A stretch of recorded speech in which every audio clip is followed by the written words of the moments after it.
beautiful program of Radio Biafra live presentation on this very day, the 7th day of June, in the year of the Most High Elohim, 2020. The time now is 7 minutes past 7 p.m. in Biafra land and 7 minutes past the top of the hour, regardless of where you are. That is how you know it is live. If you look on your clock right now, your wristwatch, if it is set accurately, it should be reading 8 minutes past the top of the hour. Therefore, if you were to listen to this very broadcast again, and the times doesn't rhyme, you know it is recorded. Or it's a replay, not recorded. We are not like Asarok. It is a live presentation. Humanity is at a standstill. Mankind is listening. Every important governmental agency around the world is listening to Radio Biafra this precise moment. And I will say good morning, good afternoon, good evening, and good night to those who, for them, it is midnight. I must say good night to you. Because regardless of where you are listening to us live and direct. We are simulcasting not just on my Facebook page, Mazi Nnamdi Kanu, not the fake ones set up by DSS, but the authentic page that Facebook have refused to blue tick because they are in cahoots with the government of the Zoological Republic of Nigeria to suppress free speech and our God-given right to agitate for our freedom. I welcome each and every one of you. I will ask you to welcome those who are around you. We are on FM in Biafra and also in Lagos. We are on FM in Lagos, 95.1. If you are in Lagos, 95.1, you will listen to us. We are on satellite. We are on apps all over the place. Just go to Google and type, how can I listen to Radio Biafra? Abuja right now is at a standstill. All the places, should I say, where they call the four arms zone, everywhere is quiet. Do you know why? They are listening to Nnamdi Kanu. Right? Call any of them and see if you will get them. You can't get them. They are listening to this gospel. Because they too want to learn. They too want to be set free. And we are going to set them free this very evening. My name is Nnamdi Kanu. I am the leader of the indigenous people of Biafra all over the world, by none. The very indomitable IPOB, the whole world, on a him don't do one in. Who doesn't know IPOB? If you want to become popular, you must mention IPOB. If you want to become relevant, you must mouth IPOB. If you want to be noticed, you must mention Nnamdi Kanu. If you don't mention IPOB or Nnamdi Kanu or Biafra, you are nobody. That is how formidable we are. That is how immense we are. That is how important we are. And we owe all of that to the mercy and the grace of the Most High. Indivisible, eternal. Ancient of days. That is why we submit ourselves reverently before the throne of the Most High in heaven. Go and ask people to listen, because after tonight, You will be tutored and you'll be lectured. Your lives can no longer be the same. I assure you that the zoo has crumbled, the zoo has fallen. Our enemies will try all they can. They will try to frustrate, they will try to subdue, they will try to malign, they will try to impugn, they will do all they can, as we have recently noticed, to see if they can slow us down, but they cannot. We are unstoppable. They call it arrogance. I call it no, it is confidence, because we know where we're going. They call it pride, and we say to them, no. It is because we know our onions, because we understand where we are going, and we cannot be deflected. It doesn't matter what you do. It doesn't matter how many people you hire. It doesn't matter the plan you set before us. We are IPOB, Indigenous People of Biafra, the largest mass movement in the whole world. The largest in the whole, on this planet Earth, the largest in the whole world. By none. Who can stop us there? But they've not given birth to you. You don't exist. That is why they say we are arrogant. We are unstoppable, and we will cross. The zoo is dead, of course, it's dead. Today, we're exposing it for the whole world to know. Let's first of all give glory to whom glory is due. We must give honor to heaven, because what God has done for us is immeasurable. Immeasurable. I'm telling you, if it is, it cannot be quantified. Never. The grace of God is upon us. And that is why we proudly proclaim it every day. Unashamedly. People can be as atheistic as they want to be. People can choose to worship idol. That is their business. People can choose to worship a graven image. That is their business. It's nothing to do with us. As for us, only one God in heaven, indivisible. The same God that Jesus Christ prayed to. The same God that Moses called upon. The same God that every faith,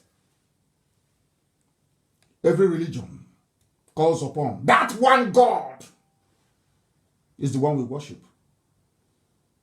And in heaven, the angels are calling him Chukwukika Biama. I must pray in the language of heaven. Because tonight is very special. And I'm sure and I do hope that you have come prepared. We are live and we are direct. And the whole world is listening. It is not pre-recorded. It hasn't been generated using a deep fake technology. We've exposed all of that. That is why they can no longer speak. I want to call upon heaven. Because as we pray, the angels are right now surrounding the throne of grace of the Most High. Praying and bowing down before God. They say to God, you are holy. Thou art holy. Ndị Moses in Chineke dị nsọ. Na nsọ ka Jehova dị. O wezi anyị ozi ka anyị wezi ndị dị ndụ. Ọ bụ ozi ọma Chineke nna ka anyị na-ezi anyị wee na-ekwusi ike na-asị onye nwe anyị na Chineke nna nke bi n'igwe. Anyị amaghị ka anyị ga-esi wee jee agha ma ọ bụ ụzọ dị anya ka anyị ga-esi wee too gị. N'ihi na mmadụ dị ndụ apụghị ịghọta. Nghọta nke mmadụ dị ndụ adịghị omimi wee karịa akụkọ nke gị onweghị na nke bere n'ime eluigwe. Anyị wee na-asị na ọ bụ naanị gị bụ Chineke nna nke usu niile nke ndị agha, the God of all the hosts of heaven. Onye nwe m mere anyị ebere. Anyị bụ ihe gị n'elu ụwa. Anyị bụ okike gị nna nke ebere na iji aka gị wee kpụọ obodo Biafra wee dozie ya. Iwe nye ndị mmụọ ozi iwu si ha zie ndị dị ndụ na ọ bụ naanị gị bụ Chineke nna nke igwe bụ onye kwesịrị ntụkwasị obi, na ọ bụghị mmadụ dị ndụ, ọ bụghị ihe nke aka mmadụ mere, ọ bụghị ihe nwaanyị si n'afọ wee mụpụta, na ndị ọbụla na-efe gị ga-efe gị n'ime mmụọ na eziokwu, n'ihi na enweghị chi ọzọ ewezụga gị. No bugo is not a hubo but Egypt. Where's you go Mogen saw Babru in Israel? And you were not jogging. When at Yakamuko, one in a way, get away, water. Nadika Jomogi Bonan Kebubaden Gosi. See where's up to Israel? No, Buekere Egypt Nankigwe. No, Botwaka. Kiges where Wezuga Biafra. Nake ochechiri na ekwensu bụ obodo zoo Nigeria.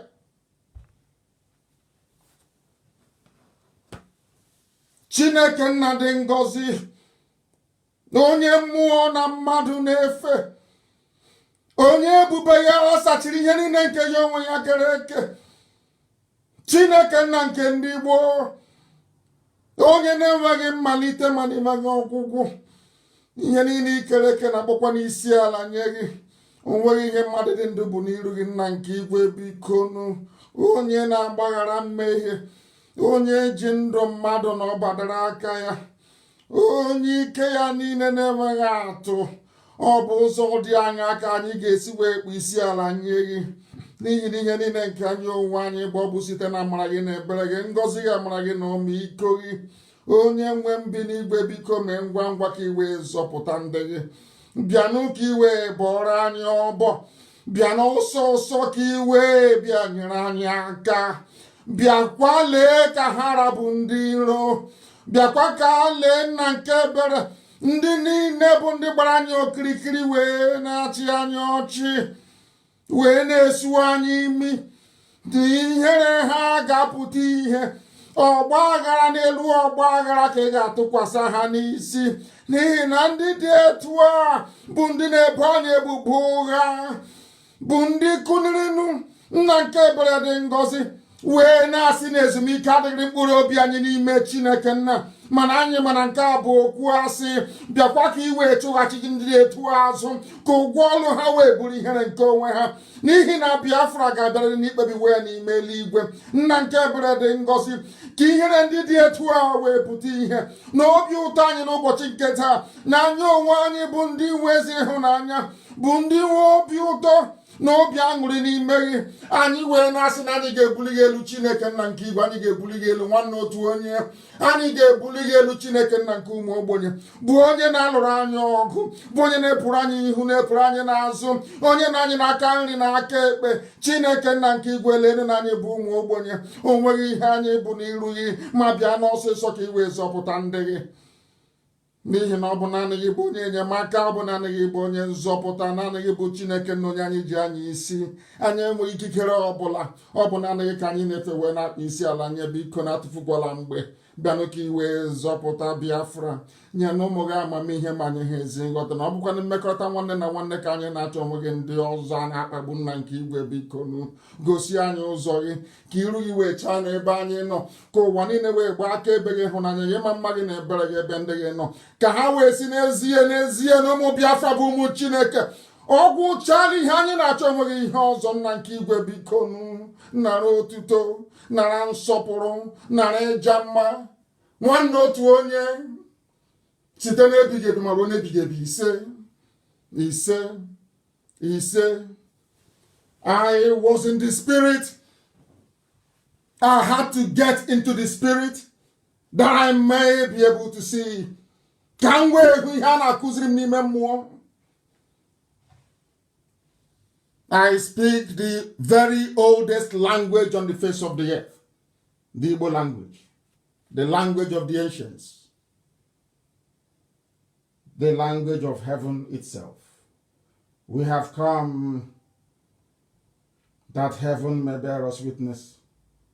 And this evening, rather unorthodoxly, there is a way we are going to start. Pay very close attention, because you are about to witness revelation this evening.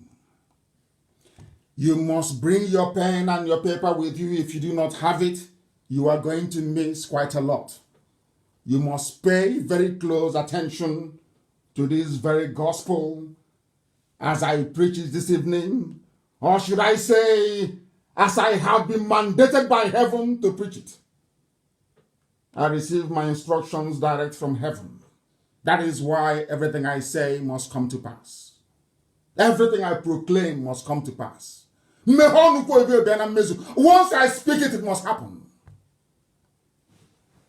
Because darkness is wasting its time. Darkness doesn't exist. Do you know that? Darkness is only the absence of light. Once there is light, darkness will flee.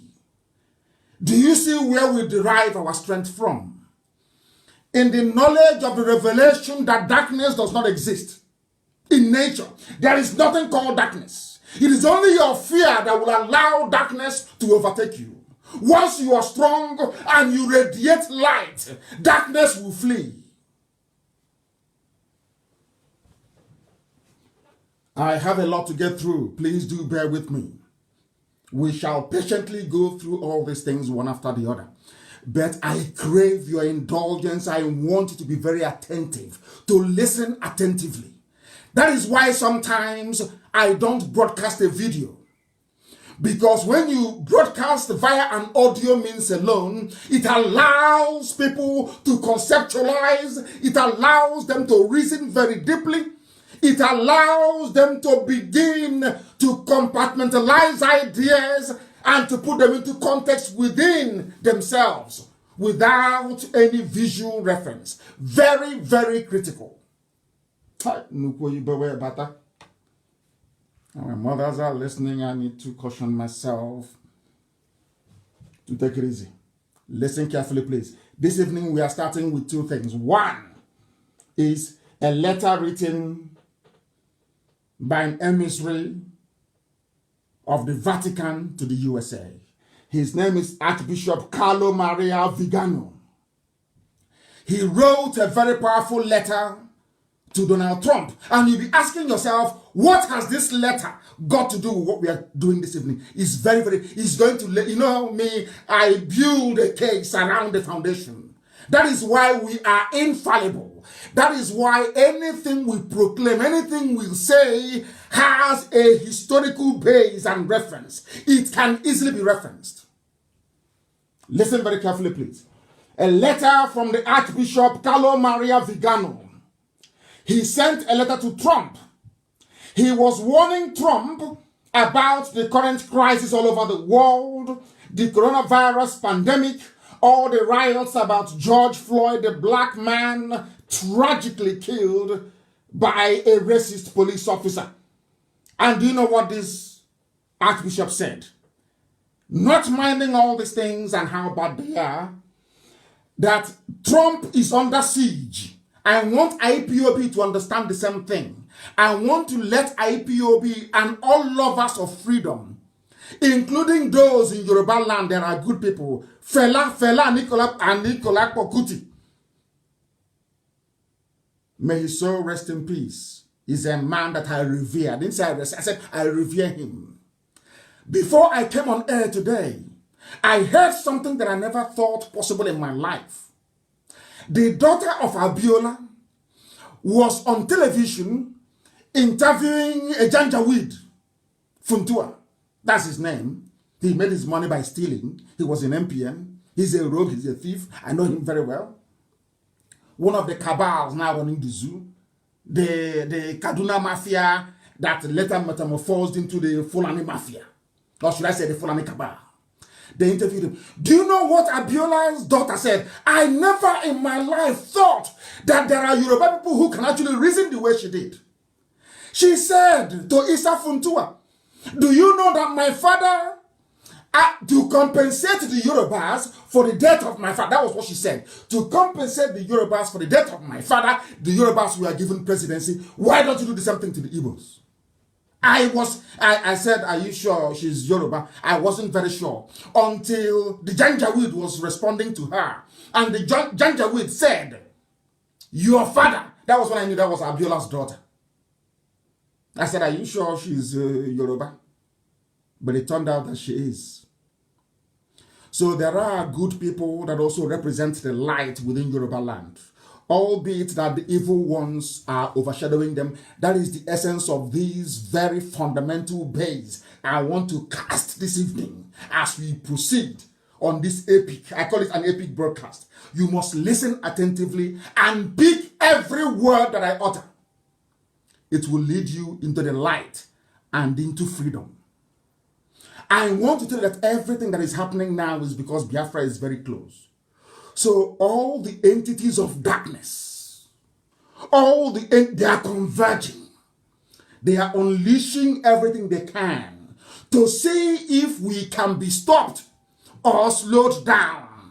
But they have now realized that we are unstoppable. And that is their frustration. And you'll be wondering, but why, what all these things I'm talking about Biafra, what has it got to do with a letter written by an archbishop to Trump? Now, let me reveal it to you. Archbishop was writing about coronavirus, the pandemic, and George Floyd riots.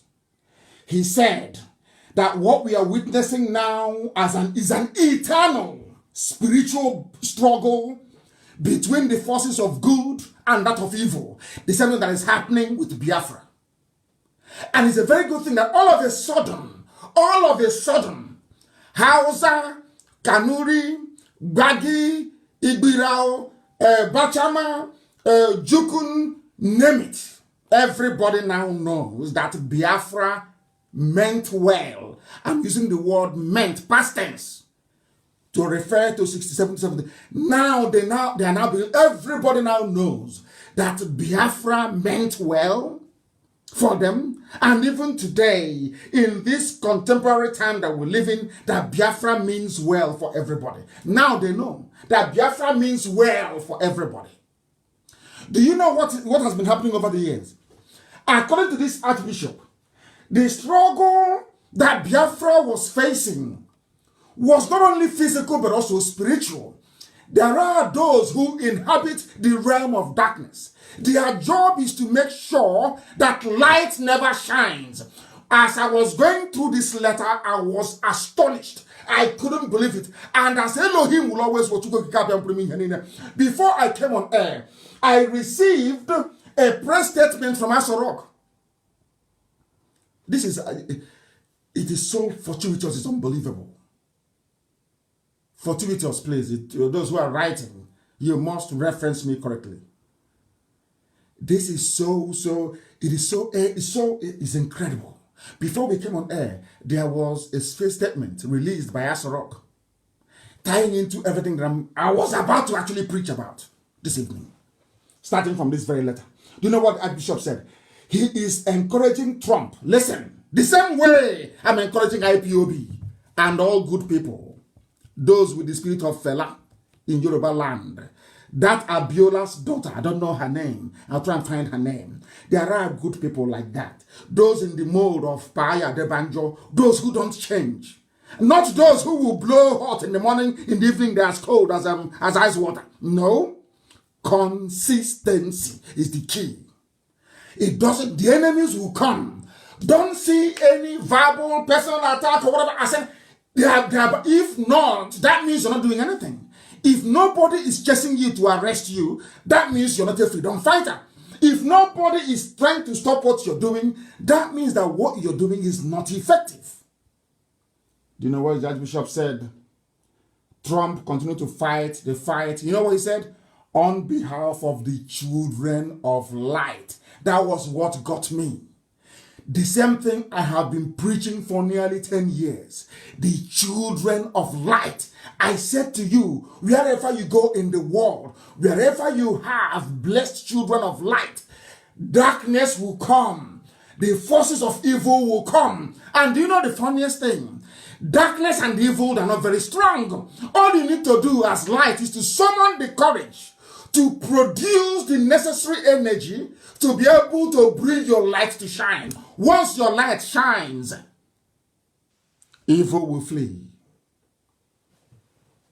Archbishop Carlo Maria Vigano said to Trump, continue your fight on behalf of the children, in quote, children of light. The same thing I've been preaching to you from day one. Now we proceed.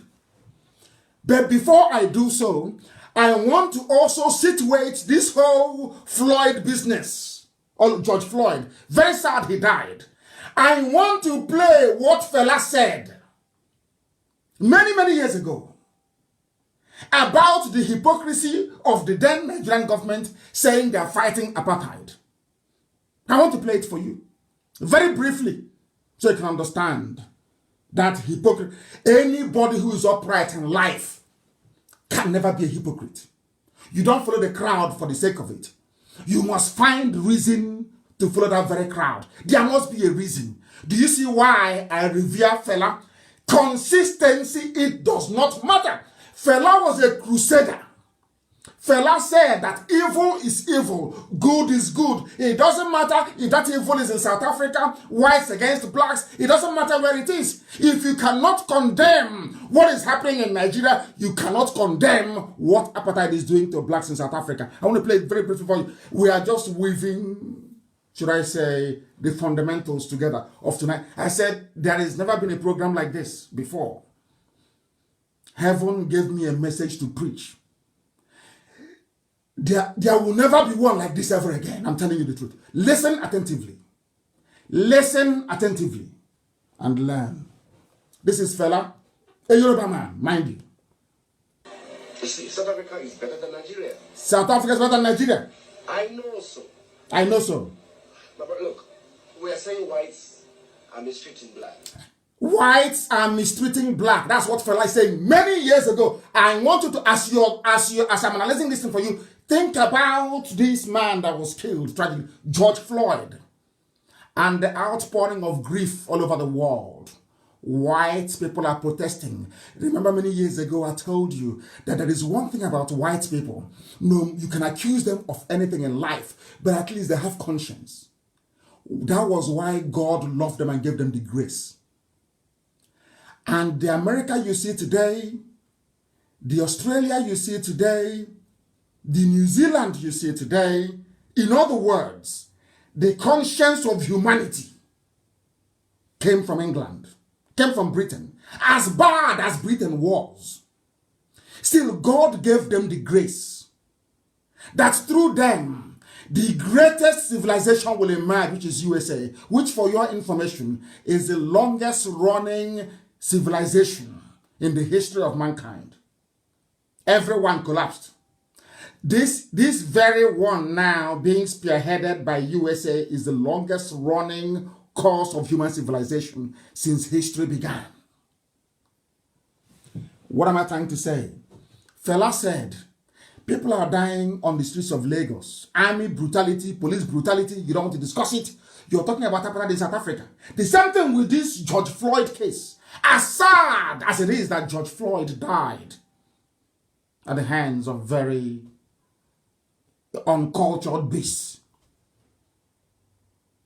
that is not the reason for you to neglect what is happening in your home. Nobody has ever come out en masse to protest the killings by Fulani terrorists. No one. Families massacred.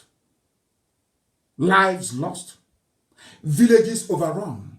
Nobody came out in Africa to protest.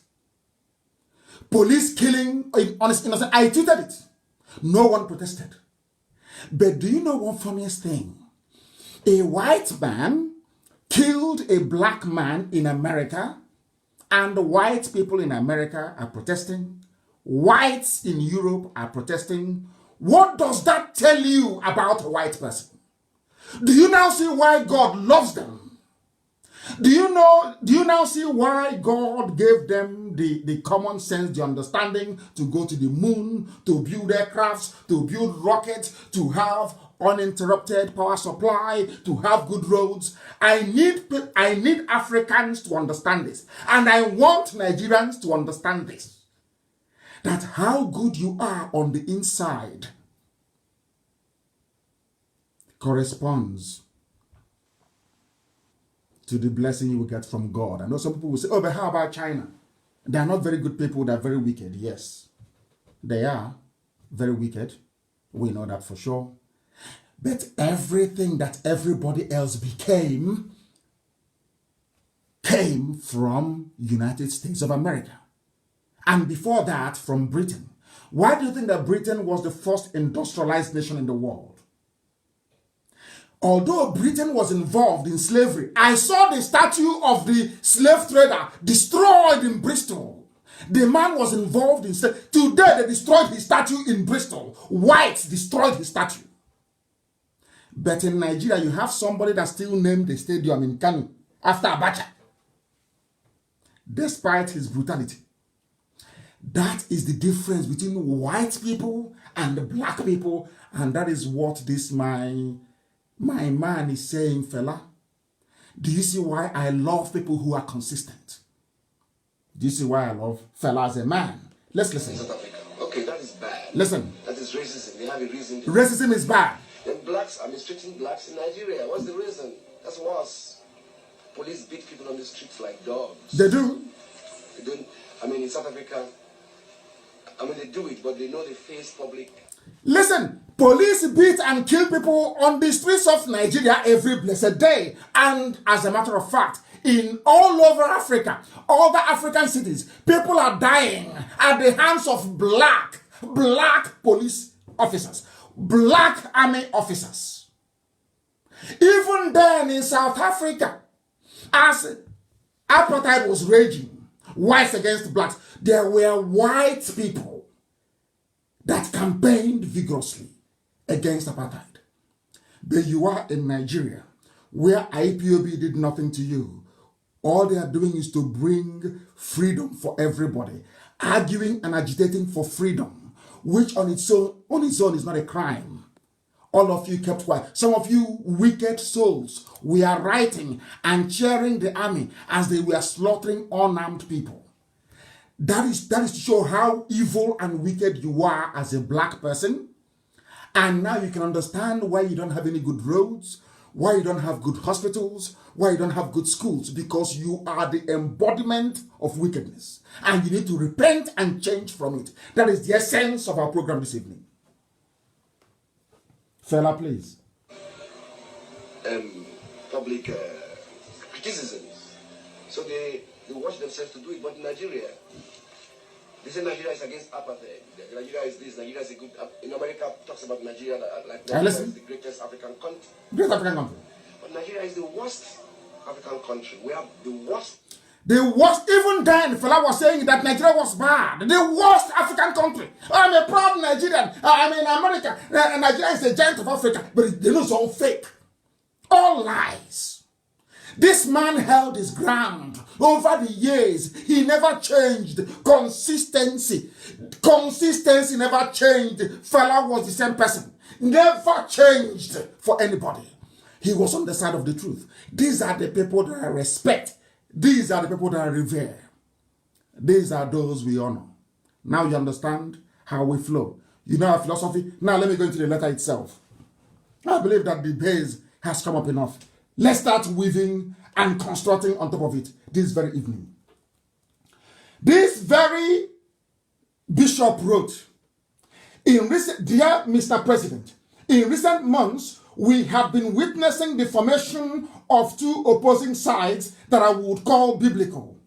The children of light and the children of darkness. I couldn't believe it. Exactly what is happening in the zoo called Nigeria between Biafra and those who love servitude and slavery. Biafra represents freedom. I said freedom for everybody. Freedom for all, a confederation. Go to your ethnic group and organize yourselves the best way you know how before the white man came. Use the resources in your land to develop to your fullest potential. Now, do you understand it? There is a war going on. You may not see it, you may not understand it, between the children of light and the children of darkness. You must understand this.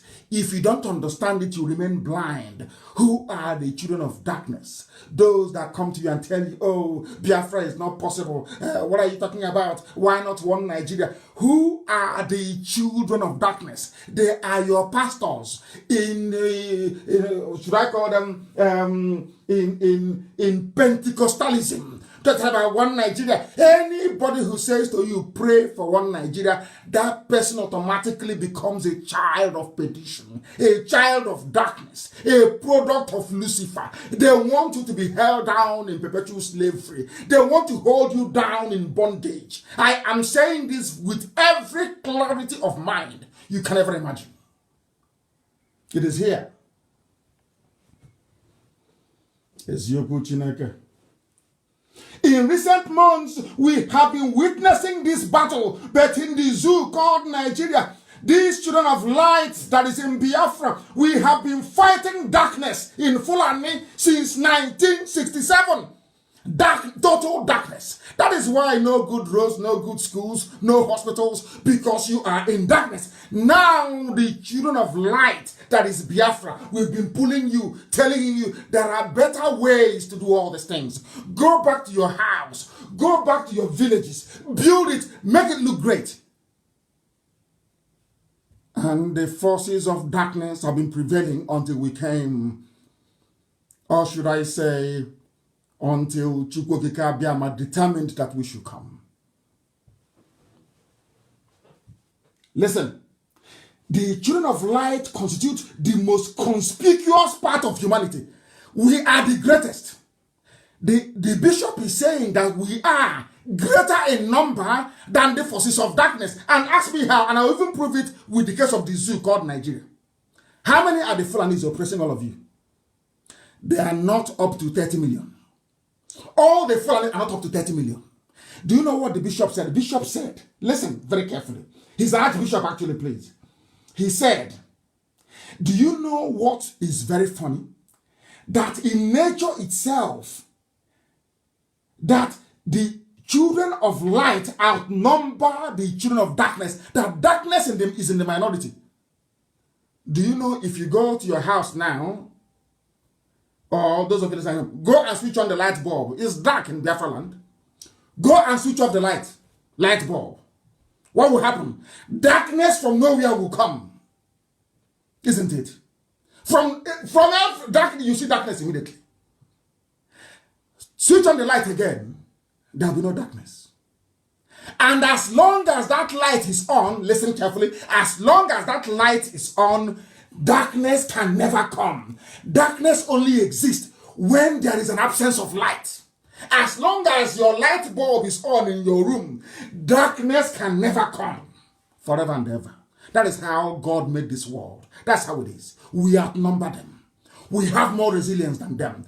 But for you to switch on that light, for that bulb to be on, it requires energy. Maybe the dam needs to be running. Maybe the gen needs to be running. Maybe you need to put petrol in it. That is what we are putting in every day. That is the effort we make every day. In other words, for you to allow the light to continue shining, you cannot afford to be lazy. But funniest thing is, darkness is very lazy. And it looks for lazy people and eats them up. Now, let's say you switch on your light bulb. And the petrol in the generator finishes. Darkness will come, isn't it? If you are too lazy to go and put petrol in the generator, what happens? That darkness remains. Until you get up from your bed or your couch or your settee to do something about it, darkness remains. It will stay there, it won't go away. But any time you replenish the generator or the power generating plant decides to switch on the light, what happens? That same second, darkness will flee.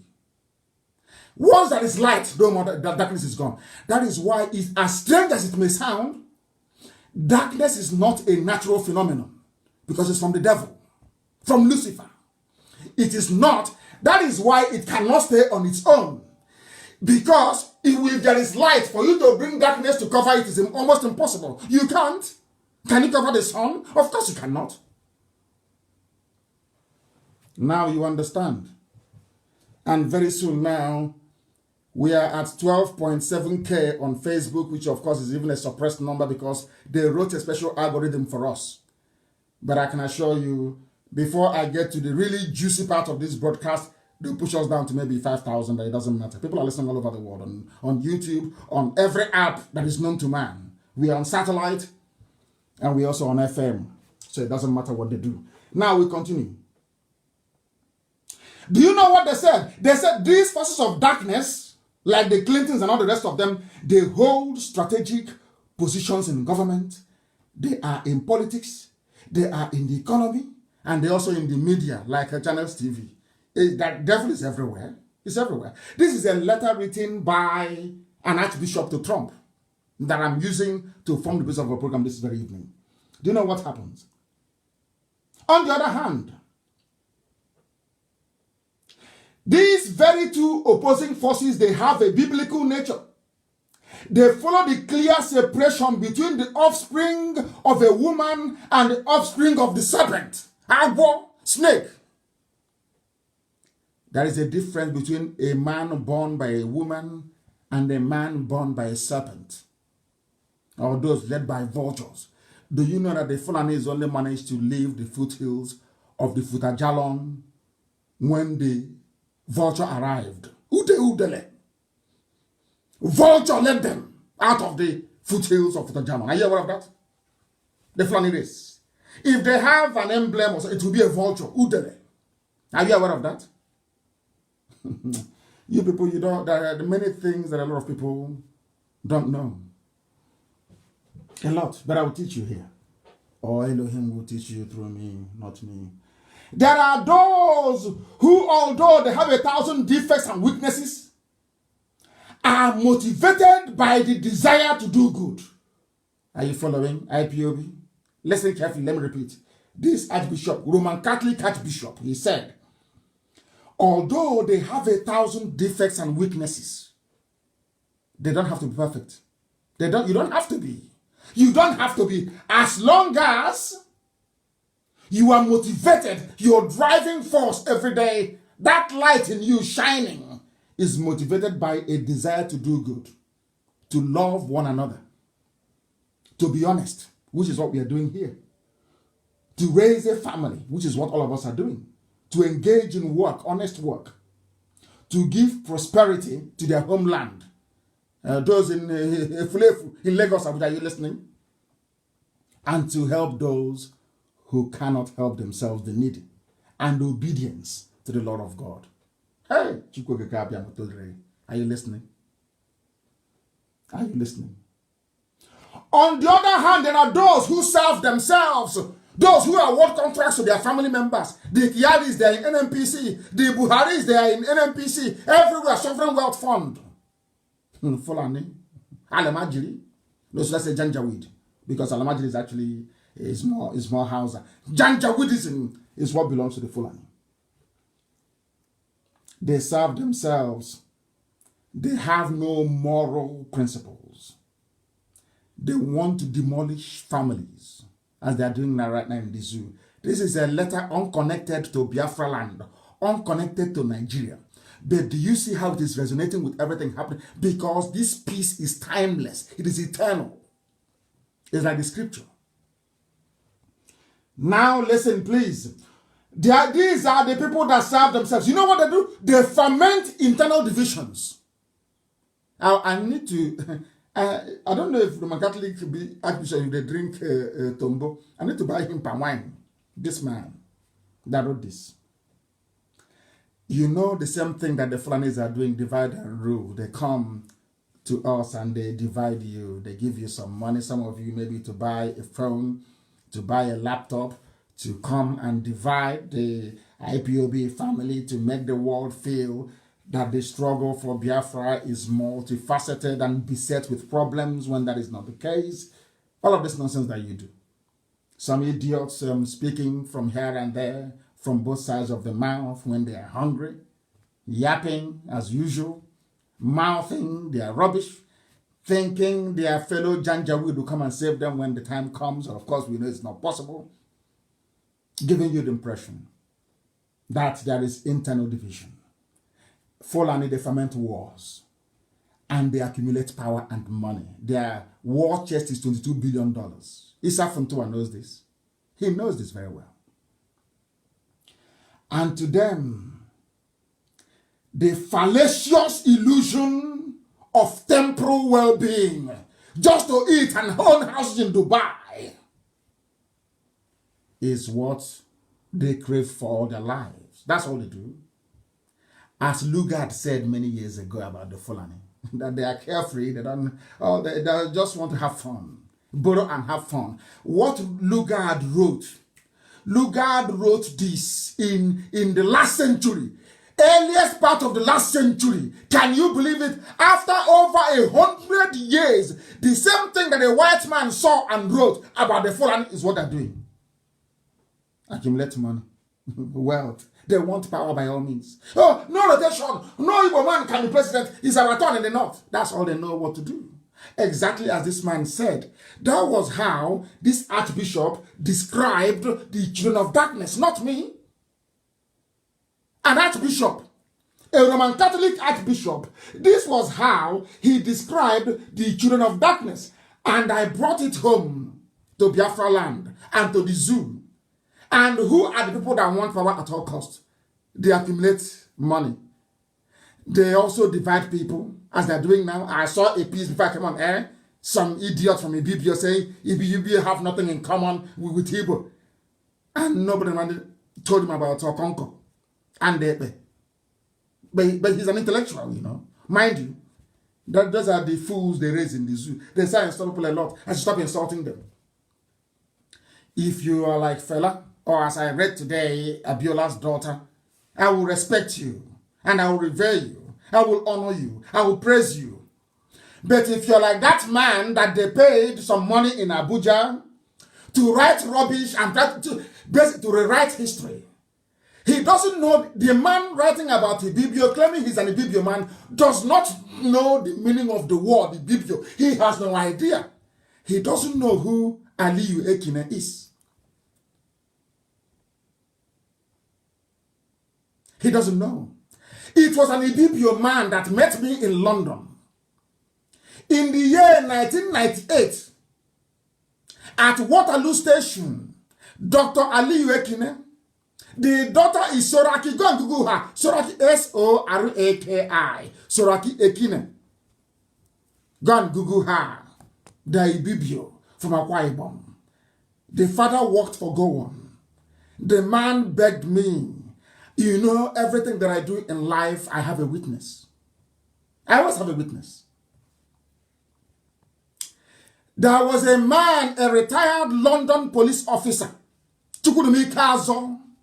Chukudumi Kazo took me to go and see Dr. Aliyu Ekine, an Ibibio man. He is an Ibibio man. He was begging me, saying, do everything you can to restore Biafra. I was a fool. If you ask Soraki Ekine, she will tell you, my father's greatest wish in life was to see Biafra. Ibibio man, learned. You have one fool in Abuja. They gave him money. Said, oh, there is nothing, they haven't. Do you know, you are in Abuja? How can you be in Okonko? From Abuja? Do they have a Okonko in Babalada? Or in Ashokoro? Do they have a dance in Ashokoro? So you don't know. You were born outside. That was why I said everybody must go back to where they come from to develop it. You were born outside. The only thing tying you to Biafra land, to Ibibio, is just your name. You know nothing about our culture. You travel from Abuja, maybe you go to London, you go to New York, and you come back, you stop over in Lagos. You know nothing about the village. When you come to the village on the 24th of December, and you go back to Abuja on the 3rd of January. You know nothing. You are not in any of the fraternities. You know nothing about Hepe. You don't know about Hepo. You know nothing about Okonko. And you claim you're from Ibibio. Can't you see how useless your life is? With all that nonsense you wrote for nearly 2 weeks. Only 5 sentences, and you go back to the drawing board and see how foolish you are. The meaning of the word Ibibio means Ibonta. Junior Igbo, that's the meaning of the word Ibibio. If you don't know, you claim you're from Ibibio, you don't know the meaning of your own name. What a shame. And you're busy. And funny enough, Premium Times carried it. Every zoo paper carried it. These are the people that this Archbishop Carlo Maria Vigano is talking about. That the children of darkness are everywhere, even in the media. I told you tonight will not be like any other. Didn't I tell you? We must continue. We have to continue. We need to continue. And now, Let me tell you, to complete this whole thing, I saw this very press statement. Powerful sent it to me before I came on air. It's called State House Press Release. From their so-called presidency without president, presidency without vice president. Listen carefully, please. Let me read for you what Nigerian government Aisha wrote before I came on air. State House press release. IPOB, self-proclaimed Jews using Christianity to wage war against the Nigerian state. That's the headline of the press release. What did they say about children of darkness? They divide. They said Jews claiming they are saving Christians. Understand this. Now I want to educate everybody who is listening, especially Nigerians, that Judaism is the mother of all religions. That depends on the book, the people of the book. Judaism, Moshe, that is Moses in the Bible, laid the groundwork for Apostolic Church, Anglican Church, Roman Catholic Church, Church of God of Latter-day, Church of Jesus Christ of Latter-day Saints, or whatever they call it, Assemblies of God, Christ Embassy, even Satan's Embassy, all this, everything that you go to, every church you go to, you owe it to Judaism. Judaism is the granddaddy of everybody. Everybody. Judaism is the pinnacle. Started it. Before, they were called Judeo-Christians because everything that Christians refer to in the New Testament, they got from the Old Testament. The Torah and the books of the prophets. Isn't it? Without Judaism, there will be no Christianity. Without Christianity, there will be no Islam. Islam copied Christianity. In fact, Islam is the carbon copy of Roman Catholicism. The revelation that Prophet Muhammad saw was from Angel Gabriel. The revelation received by Moses at the place of the burning bush is from God himself. God said, I am that I am. When Moses said to God, who do I tell them? Sent me. He said, tell them that I am that I am. Sent you.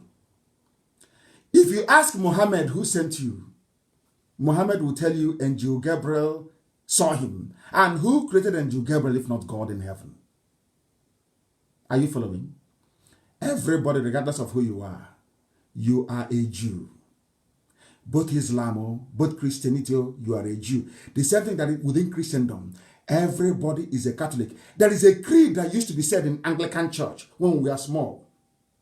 We pledge allegiance to the Catholic Church. The creed, go to any Anglican church and look at the creed. It's called Catholicism. Catholic creed. That's what it's called. That umbilical cord can never be broken. Do you understand it? Everybody is a Jew, including Prophet Muhammad. He's a Jew, copied from Judaism, came to the temple of God in Jerusalem, where they built the dome on the rock. That centerpiece of Jerusalem, the dome on the rock, in reverence to Judaism. Prophet Muhammad left Arabia to come to pay homage to the God of Israel.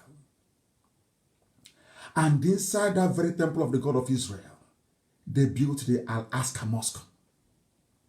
Inside that same temple of Solomon in Jerusalem, rebuilt by King Herod, all the Christians of Europe fought many wars for many years to go there to receive legitimacy.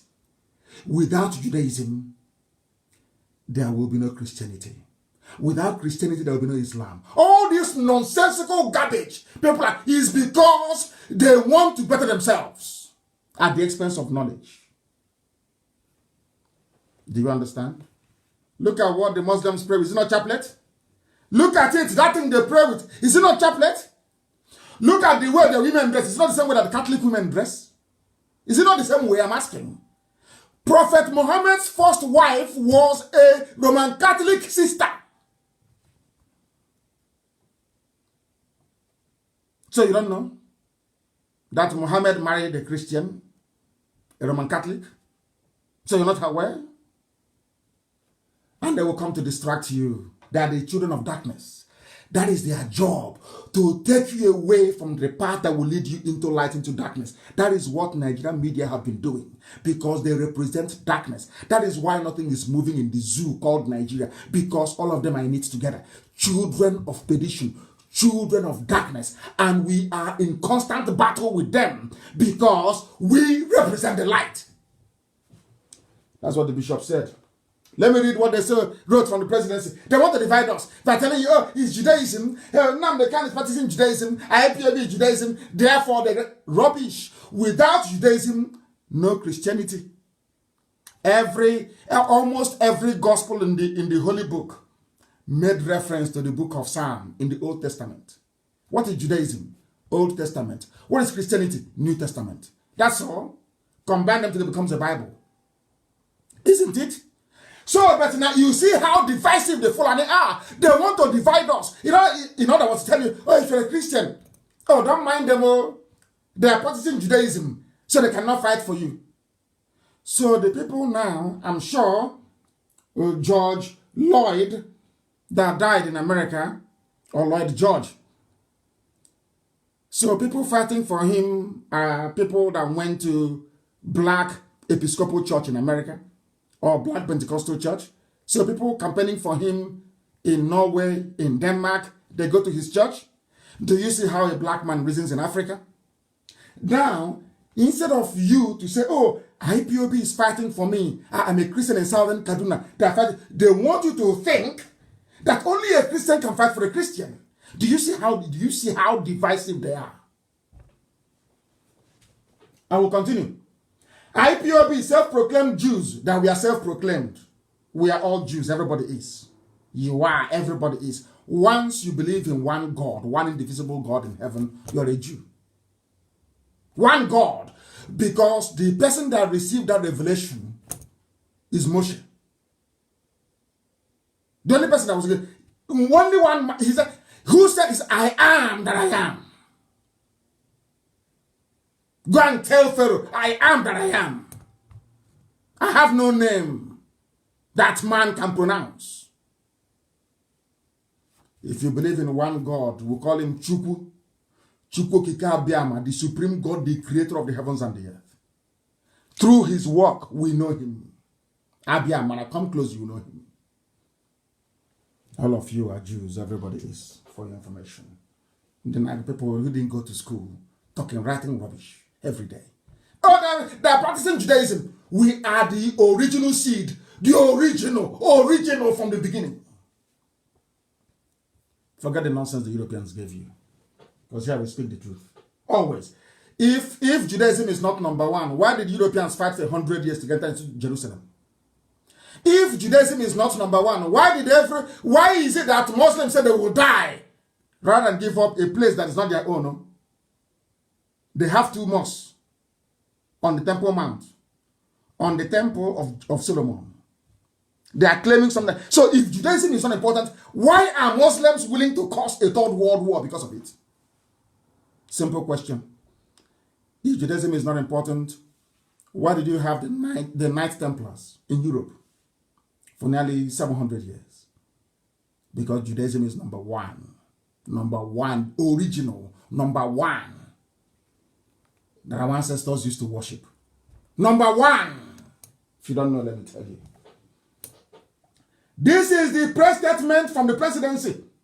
The presidency wishes to draw the attention of all citizens and the international community to a most misleading campaign spearheaded by the so-called indigenous people of Biafra, using false allegations of persecution of Christians against the Nigerian state. Are you listening? They did not mention Upper Niger Congress. They didn't mention any other group. Nobody. Only IPOB. Can you hearing it from the presidency? Do you know why they're complaining? Because tomorrow now, one idiot will come and say, oh, it's us that did it. I was in Washington. But I've been telling you from day one, there are some diplomatic moves we are making that the eyes cannot see. That very soon you will see it, and this is the result. The world is now calling them every day, saying, what are you doing? This is what IPOB is telling us. And now they're responding. telling the international community that the so-called are no longer proscribed. Can you see how all of a sudden IPOB is no longer a terrorist group to them? Before, Guy Bashir who will say the proscribed, the terrorists and proscribed, illegal, illegitimate IPOB. All that is gone. It now belongs to the past. What it's now saying is the so-called indigenous people of Biafra using false allegations of persecution of Christians against the Nigerian state. A very deep, please, Amaka, please release the press release. Put it everywhere. Powerful, send it to Amaka so they can put it everywhere so they can read it yourself. A very deep and wide investigation by an agency of the Nigerian government working with international partners have made us become aware that there are two interconnected campaigns being run concurrently by Umuchine Children of Light IPOB in this regard. That's why the zoo is collapsing. It's gone, completely gone. People play with IPOB at their peril. You don't know who we are. We destroyed Nigeria. Talk less of ordinary security guard. Somebody said to me once, I am used to counting in millions, so what is thousands to me? We bring down people that think they cannot be brought down. We destroyed Buhari. We destroyed Abakari. And Aisha is on the run. Where is Buratai? We destroyed people who are men. Talk us ordinary guard. In the night, we touch on checking the pipe to see if there's any leakage of kerosene. You want IPOB to remember you, to talk about you, so they can give you more money. Okay. It's only a pin. If you want to deflate a balloon, you don't use a sledgehammer. You don't use a rod. You don't use a plank. It's not that tiny pin. You can't see it. You put it on the bell of boom or wash it benin. Easy. People talking rubbish. You say this is who we are. This is how formidable we are. And we are holding them in a bad place. We have no time for idiots. Your distractions have no time for it. Our eyes are on the juggler. I will decapitate Nigeria. I will destroy Nigeria completely. As a complete destruction, I said, let me report, I said, by the time I finish with Nigeria, the name Nigeria won't exist. They removed Biafra from history textbooks and geography. By the time Nnamdi Kanu is done with Nigeria, the name Nigeria will no longer exist. The zoo is finished. Asura went on to say that IPOB is using the cover of Christianity and calling for a U.S. Special Envoy. IPOB is calling for a U.S. Special Envoy. Not any other person. Not any other group of people. Hey, you people in IPOB, you don't know who you are. You don't know the waves you're making all over the world. You don't know how strong you are. You have no idea. You have no idea how powerful you have no clue. You are being discussed in every government. Even, do you know the funniest thing? Even in the midst of COVID-19. You know, when Chukwuka Biama set us up to go and fight this battle, do you know what God said to me? I will make this journey very, very hard for you. And those that I will bring. He didn't say your followers. I don't have followers. Elohim said to me, Chukwuka said, those I will bring. I will make it very difficult for you people. You are fighting this battle when people have lost faith and belief that honest men can come up. But I'm going to send you. Anything I ask you to do is what you're going to do. And I will keep you safe from your enemies. Are you following? Are you seeing what they're saying? It is IPOB.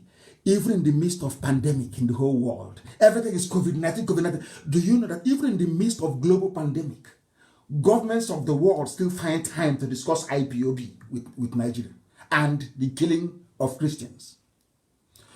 According to Asorok, not anybody, according to Asorok, they said that their partners have told them that they are under siege because of IPOB. Everybody, if you're in Southern Kaduna, if you're a Christian in Sokoto, if you're a Christian in Bauchi, a Christian in Meduguri, a Christian in Taraba, a Christian everywhere across the zoo, according to Asorok, it is IPOB that is fighting for you. That's the meaning of this press statement. It's no longer in dispute. Those in Upper Imo River, Lower Imo River, middle of Benue River, Mokoko. Can you see it? From Asorok. That is why they are jealous. But who won't be jealous of them? Why won't you be jealous? If you're in a movement as successful as IPOB, the largest movement in the whole world, why won't people be jealous of you? Why won't people be jealous? I'm asking you. So it is something to be proud of. When people talk rubbish, you should carry yourself with pride and honor. Because you're making, even in the midst of a global pandemic, that's to show you how potent we are stronger than COVID-19. Because in the midst of COVID-19, they are discussing IPOB, how IPOB is fighting to save Christians in Nigeria. Can you believe that? Can you believe that? Formidable. Exceptional. You don't know you don't know who we are. But at least now Asorok there. I told them before, you are playing with us. You don't know who we are. But now they know. Now they know. The IPOB leadership that proclaims itself as Jewish, a position not shared by the generality of members. We don't have members. We only use the word member sometimes to make people who are not well educated to understand what we're saying. We are a nation. We represent the nation. We are the indigenous people of Biafra. We are not a group. There are indigenous British people like the Celts. They're not a group. The Celtic race across the British Isles, which is Welsh people, people from Cornwall, the Scottish people, and the Irish. The English they came from Denmark, and they came from Germany. England, you see today, is a mongrel race. They come from the Isles of Denmark, and some of them came from Lower Saxony in Germany. They are not original British people. The only original British people are the Celts, the Celtic people. And they have their language tomorrow morning. Now you understand, don't you? Hey, Eligwe, heaven is bearing me witness, not man. Man, what we are saying is beyond the knowledge of people schooled in a very decrepit, very dilapidated system of education in the zoo. You can't comprehend what we're doing. Anybody, you can't. I'm telling you the truth, you cannot. You cannot. They say, but I have now proven to Aisha, who is the current Madam President of Nigeria, including yourself, Aisha, you're a Jew. If you're not a Jew, there is nothing that the Dome on the Rock will be doing inside the Temple of Solomon. Muhammad wouldn't have gone there. The prophet could not have gone to Jerusalem. Now you understand. Everybody is a Jew. Everybody. And because the Jews are the children of light, that is why darkness will always hate them. If you hate a Jewish person, that means you belong to darkness. Because they are the light. In the whole world. The best scientists of the world, everywhere is Jewish. For your information. Something very proud of. Very proud indeed. For reasons of convenience, he claims, they're not referring to me, he claims, no longer IPOB, they are not referring to me, for reasons of convenience, he claims to have an interest in the welfare of Christians. They're talking about me. He claims. They didn't want to send Nnamdi Kanu, he said he claims. And Alagozuni, let's leave them and wait for their burial, they're finished. They're finished. Let me tell you, that this subterfuge and misinformation by the Fulani Janjaweed is how they operate. They think now it's like before. See, it's an online country. You're on Facebook, you're online. I warned you last week, they want you to live social media so they can occupy it and keep lying against you. That's why I said, I want every Biafran to, I've been telling you this, Facebook and Twitter, very, very critical. Let's fight this battle. We are the light, they are the darkness. Darkness has never defeated light before because darkness doesn't exist in nature. Darkness only exists due to the absence of light. And we are the light. And we are alive. As long as we are alive and we are radiating these photons. It's called a photon, please. The thing that carries light. There is no way that darkness can prevail. We need to, all of us, tell your sisters and your brothers, everybody, they must be on social media fighting for the freedom of everybody. And fighting oppression wherever we see them. I'm like, fella, I see evil and I call it out. Once it is evil, I must tell you what you're doing is evil. It doesn't matter the country you belong to. I will tell you. Slaughtering of Christians of Hausa extraction in southern Kaduna is evil. That is what I condemn. I condemn it in its entirety. Going to Jos and slaughtering Christians, I don't like it. And I will campaign against it. It doesn't matter that these people all conspired against Biafra. It doesn't matter. I am not a child. I'm not a child. I have forgiven them. I want everybody in Nigeria to be free. Even including some of the poor Fulani people. I want them to be free as well. I'm not against anyone. I am against the forces of darkness. That's all. Not against people who are working very hard and suffering on a day-to-day basis, trying to eke out a living. Please listen. The two central planks upon which the Fulani Janjaweed campaigned and took power from Jonathan was the inviolability of that very zoo called Nigeria, which now Boko Haram have now taken over some areas. And nobody's talking. But somebody spoke. Albeit from PDP, but somebody spoke. Insecurity. Remember, I traveled to Sweden. I went to Swedish national television again to be interviewed by a journalist in Sweden. People don't know how far we have gone for the sake of Biafra. And somebody staying somewhere and molding a bit of block. He wants to finish one. He's building a 20-bedroom hotel. He's busy in the price of cement and the trip. Calling the man supplying sand. As they're doing that, I was busy in Sweden. In Sweden. Lobbying the Swedish government. And going on the national television to go and speak about Biafra. Do you know what was told? What the journalist told me in Sweden? This was in 2015. He said, no, we don't want Jonathan there. He doesn't. Then I didn't know that Obama was the one behind all this game. Obama wanted a Muslim in charge. They needed to renew their oil contract. They were not sure that Jonathan would give it to them. So they needed something. The Yoruba said they were angry that they didn't have or hold that many positions in positions that would only benefit them, or not the whole of Yoruba race, so mind you. They didn't have enough positions in Jonathan's administration. Because of that, they were going to bring it down. But as I've told you before, a Yoruba Muslim will always align with the Fulani in the north. That is how it is.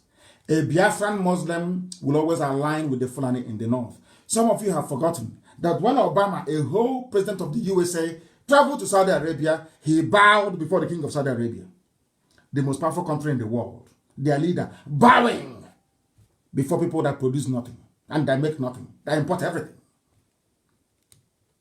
What does that tell you? Their religion is more important to them than common sense and decency. That is why any Biafran who is a Muslim will always serve the caliphate.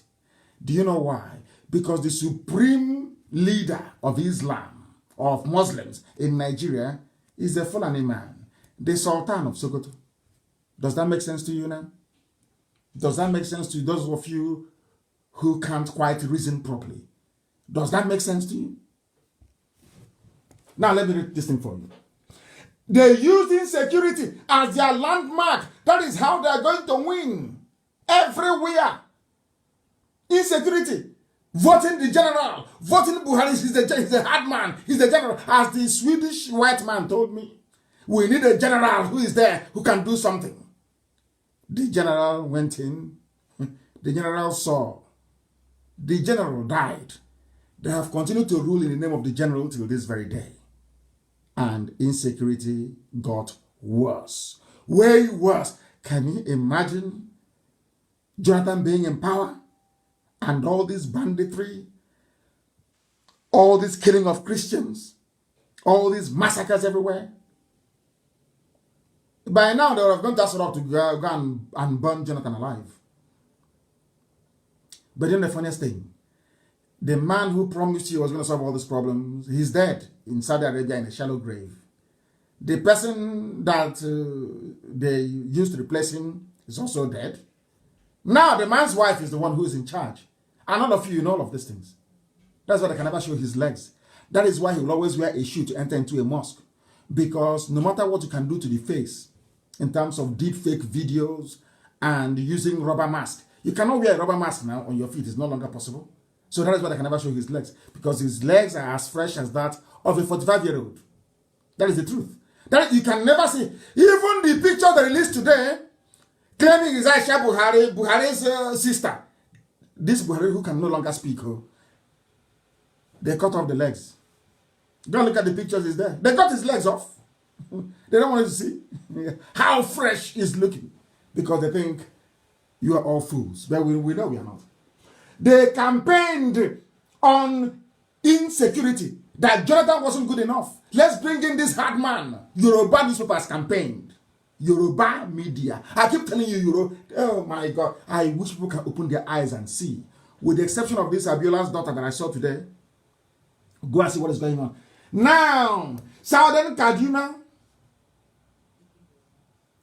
Isanlu, Yagba, East Government Area of Kogi State. Armed robbers, oh my goodness, insecurity everywhere. Everywhere is on fire. Alamajiri is coming down. Every Janjaweed in the Sahel, every child of Lucifer, born under the banner of Islam and the Fulani Janjaweedism is heading down into the zoo, to the extent that Ganduje said they should close the borders in the north. And I'm asking people from the south of Nigeria. When I say that, you say I'm insulting you, but I just want to bring to light how stupid all of you are in the south, by which I mean Biafrans and Yorubas alike. Do you see how foolish you are? They close your own borders in the south, but in the north, all their borders are open, and you can't think, you cannot reason, you can't ask yourself questions. Because all of you are afraid. Or should I say, 48% of Yorubas are Muslims. That's the problem. Even their pastors. Yeah, their pastors performing miracles in the name of Jesus Christ. Or so they claim. They were once Muslims. But then when they saw that there's a lot of money to be made in Christianity, they all jumped in. So you don't know they're all Muslims?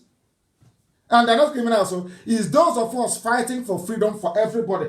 As today has been confirmed by the international community that IPOB, led by Nnamdi Kanu, is fighting for Christians, fighting against the persecution of the innocent in Nigeria is here. Your daddy GO hasn't done it. He owns an aircraft. From the money you paid him to pay tithe, to plant, to water it. They are not scammers, but we are. Do you see how a black man reasons? You see, that is, sometimes I wonder. And I say to myself, but God cannot make people that stupid. It's not possible. But unfortunately, in Africa, it is.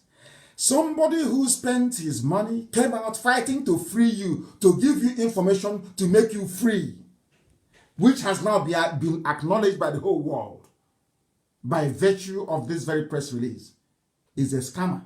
But the person that doesn't do anything for you, all he does is he opens the Bible, tells you, let's read today the Gospel of Matthew. He goes to and Jesus Christ went up the hill, and he prayed, and he fed the multitude. Oh, praise God. You say hallelujah. He said, now it's time for tithes, and you pay. He is not a scammer. Do you see how Africans reason? This is how Africans reason. Oh, dear me. Now everywhere is raging. Governors are crying, they are complaining. Our mothers made a video. I've sent it to 1 or 2 or 3 or 4 governors for them to see what our mothers are lamenting. the state of hopelessness in our land, insecurity everywhere. And people also come back to these people they are calling scammers to ask them, please do something. We are fighting, and you can see the result. And we are doing something, and very soon you will also see the result. That is how good we are at what we do. Very, very formidable. Exceptionally formidable. Unstoppable. We are IPOB. I said we are unstoppable. Nobody can. Not today, not tomorrow, not forever. That's how strong we are. That is how formidable we are. Our daddy, what has daddy done for you? Did your daddy give you any palliative? Are they fighting for your freedom? The same way that Archbishop Desmond Tutu did. The same way that the Roman Catholic Archbishop of Owerri is now doing. I don't know what it is about Catholicism and freedom. Anthony Obinna. All is there. Hey, open our churches, so we want the churches to open. If you don't open the church, you're Antichrist. They want their money. But they're not scammers. So no, hi. They're not the GO. The person in IPOB fighting for your freedom. Do you see how foolish you are as a black person? The person fighting for your freedom is a scammer.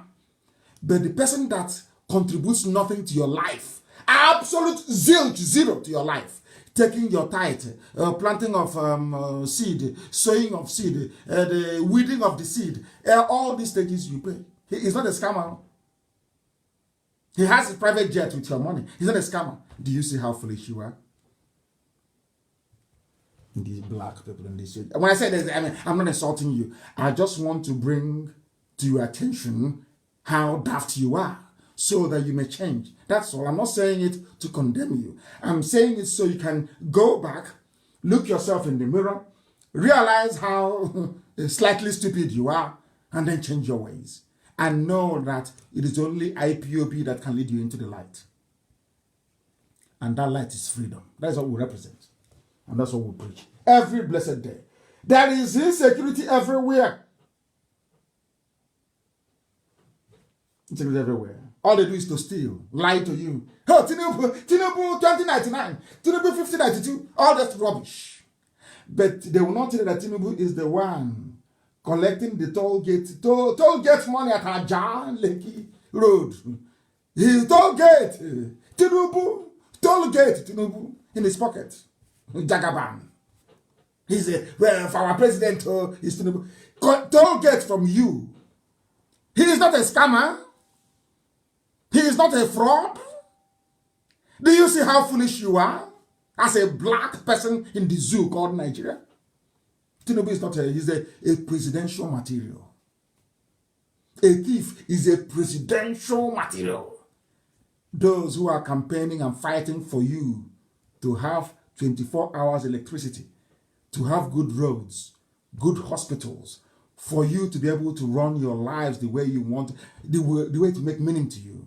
No, they are fraudsters, but the one building toll gates, the one asking you to come to his university that you paid for out of your tithe money and offering money, that you then have to pay for to go to, they are saints. And you're telling me you're well mentally. I very much doubt it. This is a live presentation of Radio Therefore we are live and direct, and the whole world is listening. The whole world is listening, and I'm going to shock the zoo this night. I want to let the Fulani Janjaweed know this. I want to let Aisha, because Aisha is the one now who's the Madam de facto president. She is the one in charge. Aisha, this is her third boyfriend that she's using now to be wearing the mask of the husband. That is the truth. One day you thank me for it. I was telling you before that Asorok was empty. There is no president. They are all gone. You said no. Now that Shoika have said it, you may be able to listen. I posted it. I can't lie. I am under divine instruction. And I can't lie. What am I lying for? And I'm at to say, I think I tell you the truth. When I told you that Buhari was dead, Asorok is empty, you didn't believe me? Till today, I'm asking you, where is Buratai? Have you heard from him? Where is Osibajo? Have you heard from him? Have you heard from any of them? His only video. He was in a conference call. He attended meeting of Commonwealth. He was here. Have you seen him? Yoruba, have you seen your son? Everything I tell you is gospel. It's your Puchineke. Now listen to me very carefully.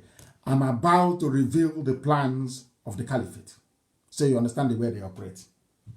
Now, anywhere you see a lorry broken down, Dangote lorry, they take off the tire, it's broken down.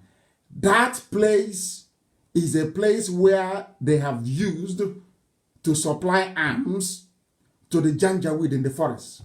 Anywhere you see any broken down Dangote truck in the south, go into the bushes. The Fulanis are there. The arms are there. We know. We found them. But I cannot tell you what we are doing with it. We have their arms for your information. Right today, what's they talking about? Today's date is Sunday the 7th of June. Today is Sunday the 7th of June. 28 minutes to 9 p.m. in Biafra land, GMT. Sometimes we ask GMT. I'm telling you this. We have recovered some guns from them. Write it down so in the future you will reference today's date and what I told you.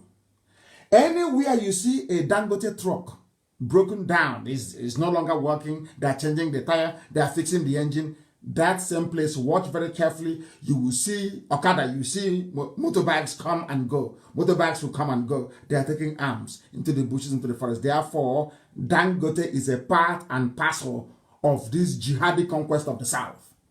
And Yoruba, you are in trouble. Yoruba, hey, serious trouble, I'm telling you this. Now, anytime there is a breakdown problem with a lorry, Dangote, especially from the north, they are distributing weapons. Distributing weapons. Anywhere you see a helicopter hovering like the one we had in Ebonyi a few days ago, they are arrested because we've driven them away. So they are stalking them. The Nigerian army is involved in arming dangerous terrorists and bandits to kill you. Therefore, in fact, China has sent those pictures to Amaka to post everywhere for the world to see. I want it posted because I want everybody who is from Ebonyi, every Biafran from Ebonyi state, serving in the Nigerian army. I want to let you know that that same Nigerian army is busy, as you're fighting Boko Haram in Meduguri, in Adamawa, in Taraba, in Yobe. The same army you're wearing their uniform, doing Oshebe with, they are supplying their brothers, their terrorists to take over your village, to kill your mother, to kill your father, to kill your relatives.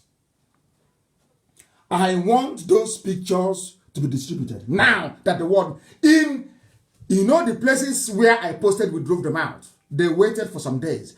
They started to resupply them with arms. We have it. Helicopter. Nigerian army. In Ebonyi state.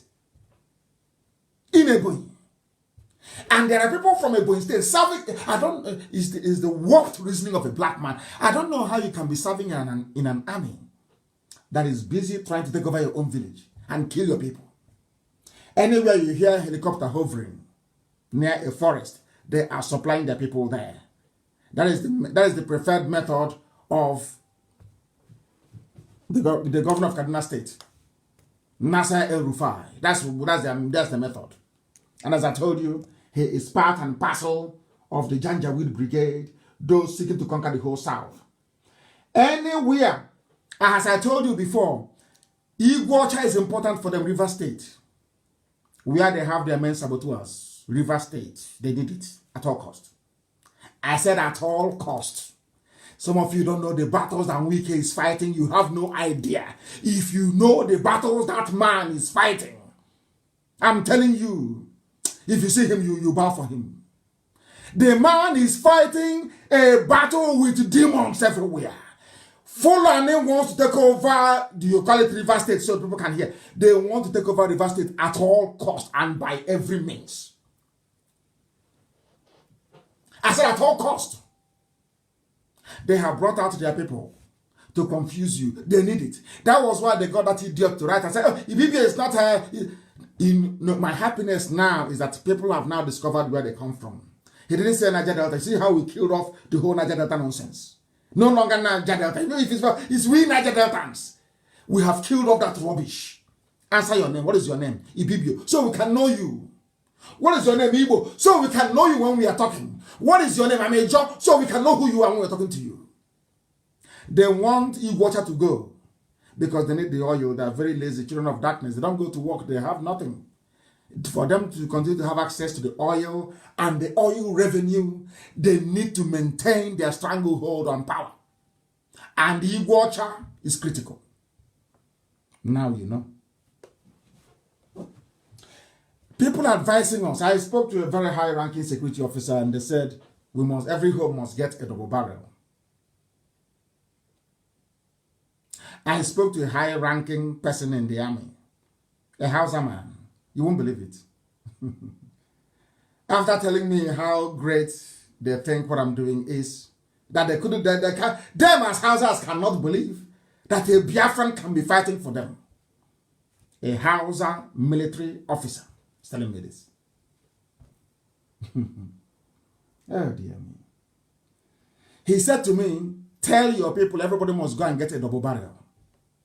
Because they are coming. In fact, not that they're in the bushes already, they're going to pour out very soon.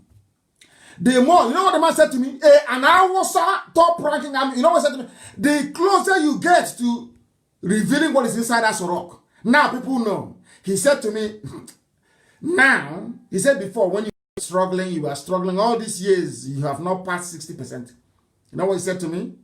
On Thursday, now, 65% of the people of the North now know that what you're saying is true. That is no longer. And I asked him pointedly, as an army officer, you are Hausa.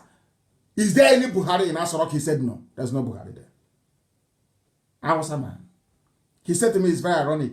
We are looking up to a Biafran now to save Hausa people. Oh dear. Oh dear. He said to me, go to the radio and tell your people, everybody must buy a double barrel and keep it with you when you're sleeping. Because they are coming. It's the plan of the government. As they are diverting your attention. Oh, we want one. Igbo presidency. That presidency. Go and register. Join political party. All diversionary things designed to take your eyes away from the threat and the danger. Which is the Fulani people in our bushes. They have come to take over our land. Listen very carefully. Those that said that the zoo is indivisible, has it not divided already by itself? That somebody can come and some people making the argument that, oh, you cannot come out and say, oh, the presidency is your turn. The same people that when Jonathan was there, they kept saying, it's our turn, it's our turn, it's our turn. All of a sudden, they are now in power, like the Islamic Brotherhood always does. You know, the Islamic extremists, they always go to polls to go and win election. Once they get into power, they now tell you about Islam and Sharia, that there should be no election anymore. That's what they have done. They were clamoring every day. It's our turn. We are robbed with Yaradua. You must give us our mandate back. Let's complete our turn. From completing their term, all of a sudden, they are now saying that all this rotational presidency, is it presidential limited? They are trying to be clever. Fulani think they are smart. It is only Yoruba cowardice that is making Fulani feel they have power. I'm saying it live so the world can hear. I don't hate anybody. I tell you the truth. The only thing giving Fulani courage to be killing people, to be doing what they're doing, is the cowardice of the Yoruba race. And their unfounded and stupid hatred of an Igbo man. Those two things. If Yoruba can go back tonight and remove those two things from their mind, before God and man, I'm telling you, by this time next week, there will be no more Nigeria, everybody will be free. Yoruba should stop being afraid of the Fulani. You must stop being afraid of them. They are like darkness. Switch on the light and they flee. As we have done. Now, how many Fulefus do you get from Biafra land now? We have chased them so much. Only the hardened ones, those they pay direct, are the ones now talking. Everybody Fulefu is asleep. Only the ones that are paying direct are the ones. But very soon, they will all go to sleep as well. Mark the date, the time. I don't make videos. There's no need for it. Very soon, they too will stop talking. They will know. We brought down the zoo. Talk less of riffraffs that we feed. Oh dear. We shall see. Shall see. Today now, the whole world knows Not just that IPOB is fighting for Christians everywhere. You can hear it from Asrock. IPOB is fighting for Christians. And IPOB, they are Jews. They are fighting for Christians. Are you listening? Because we want the good of everybody. Of everybody. Of everybody. Now listen. You know that in Islam, you don't wear shoes to enter the mosque. We know that very well. Everybody knows that. Not even socks. You do ablution and you go in and you pray, you come out. Ask yourself this question. Why would somebody they claim is Buhari, of course, which you know to be Aisha's boyfriend wearing a face mask, why would he wear shoes into the mosque? He doesn't want to take off his shoes. If he takes off his shoes, people will see his age. They will look at him. They will look at the legs. Because he's a young boy. And now you know, don't you? It's called common sense. Putting 1 and 1 together to get 2. Simple common sense. Which of course is like people who can see they are thieving Daddy Gio and call him a good man, and somebody who is a freedom fighter is a fraudster, is a scam. What do you think that person has upstairs? Nothing. That's how foolish they are. And people are wondering, why is Africa poor? Africa is poor because of how you reason. You reason like poor idiots. You don't reason very well. That is why everybody is poor. You don't reason very well. We must conclude based on the picture we saw yesterday. I'm trying to tell you what is happening in the zoo. That even the hitman himself is dead. Who is Buhari? Though he's dead, they are carrying on the Janjaweed agenda. They're in a hurry. In so much hurry that the man with the mask couldn't even take off his shoes before he entered the mosque to go and pray. And he's sitting down on a chair. The old dead Buhari, even if he's dying, can never sit on a chair in the mosque. Never. Fulani is doing all this. It's called Takia. They want to deceive all of you just to remain in power. As the Archbishop said, that is what children of darkness does. That is their job. They need political power to wreak havoc. Is that not happening in the zoo now? Deaths every day, killings everywhere. That is no longer news. And will BBC report it? They're talking about Africa, COVID-19. Will they report about the news of the dead or of people being slaughtered by the Fulanis? The answer is no. Nobody is allowed to pray in the shoes in the mosque, but only in the zoo called Nigeria. Only in the zoo. When people talk about Biafra and secession, there are things they don't quite know about the views of the granddaddy of tribalism and ethnic bigotry. They try to accuse me of being an ethnic bigot. They have cleverly forgot what Ahmadu Bello said. I didn't start it. Ahmadu Bello started, a Fulani man started it, by saying, although we are Nigerians, but I will not give job to an Igbo man. If there is no northerner who can do the job, I'll give it to a white man. If there is no white man, then I'll give it to Yoruba maybe. Didn't you hear when Ahmadu Bello said that? Are you deaf? All of you are deaf. All of you claiming you're intellectuals. I'm intellectual. What IPOB is doing? Were you deaf? When Ahmadu Bello was saying that, were you deaf? Today you're preaching to me about one Nigeria. One Nigeria. When Ahmadu Bello, the founder of Fulani ethnic bigotry, when he was talking his nonsense, where were you? Where were you? You were deaf and dumb. We have the videos on my page. Go there, you scroll down, you will see it. Mouthing rubbish. You never said a word. Now, when I say my people should be free, I am the one who is at fault. You don't know that white people are intelligent. When I go to meetings with them, that's what I tell them. But Mr. Kanu, they said you're an ethnic bigot. You know what I do? I call our deputy Uche, put on that clip for them. And we project it on the wall. And by the time the clip finishes, you see them scratching their heads. I said, okay, next item. And that one is buried. They don't know how prepared we are. You know, it's actually a very good thing. When we started, they said, oh, they are out. They're uneducated, they didn't go to school. Then that reminded me of what we used to hear in the village when we were small. if you're boiling rice or whatever and you cover it and you're busy playing video game, by the time you come, there'll be steam everywhere. There'll be sludge on the top of the cooker. If you're using firewood to cook, the pot will so much boil over that the liquid in the pot will quench the fire. The firewood will go off because you ignored that little pot. That was, you know that Elohim is miraculous. They looked at you, then, oh, no, they're not intellectuals. They're not, oh, no, leave them. They're touts. They're looking for money. Hey, they know nothing. By the time they came back, the zoo had crumbled. They are playing with us. They don't know who we are. Let me tell you what Ahmadu Bello said in 1964. I tweeted, that's everyone has to be on Twitter. I tweeted and I said what the man said in the tweet that I made. I think that was yesterday. Go to Mazi Nnamdi Kanu on Twitter. Follow me on Twitter and become educated. Follow me on Twitter. My official account, I think, is 142,000 followers. And I love them because they retweet. All I'm asking you to do is just to retweet, that's all. Retweet only, that is all. Do you know what Ahmadu Bello said? That man that hates Igbo so much.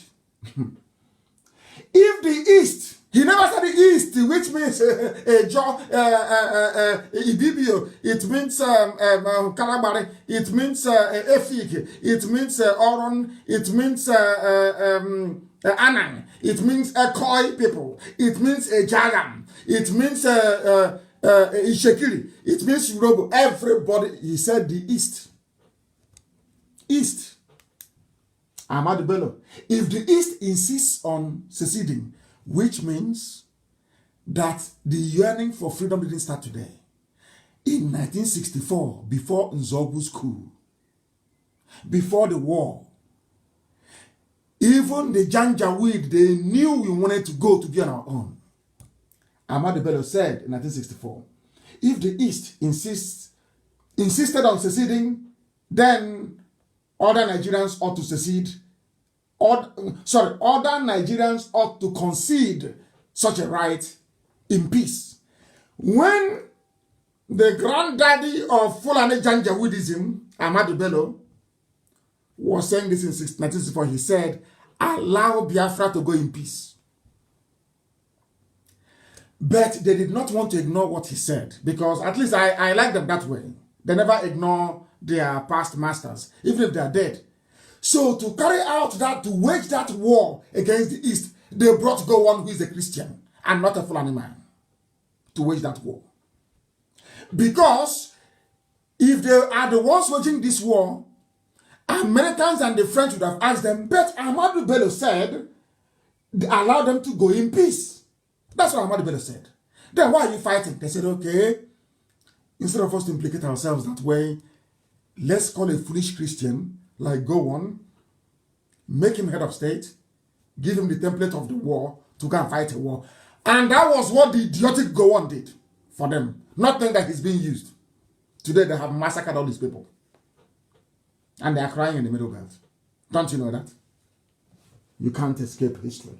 Not at all. Not at all. Not at all. And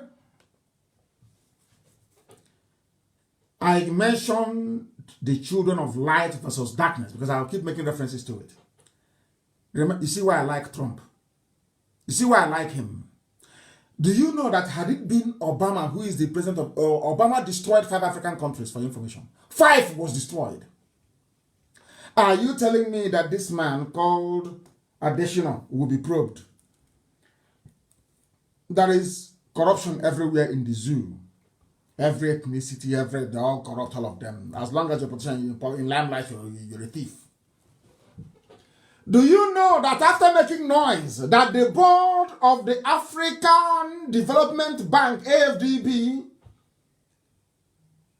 have now authorized an independent probe of the president, Akinwumi Adesina? And who authorized it? Who asked for this probe to be carried? United States of America. Do you see how people who are just and upright, the way they behave? It doesn't matter whether it's evil. They don't have any right to interfere in ADB. No right whatsoever.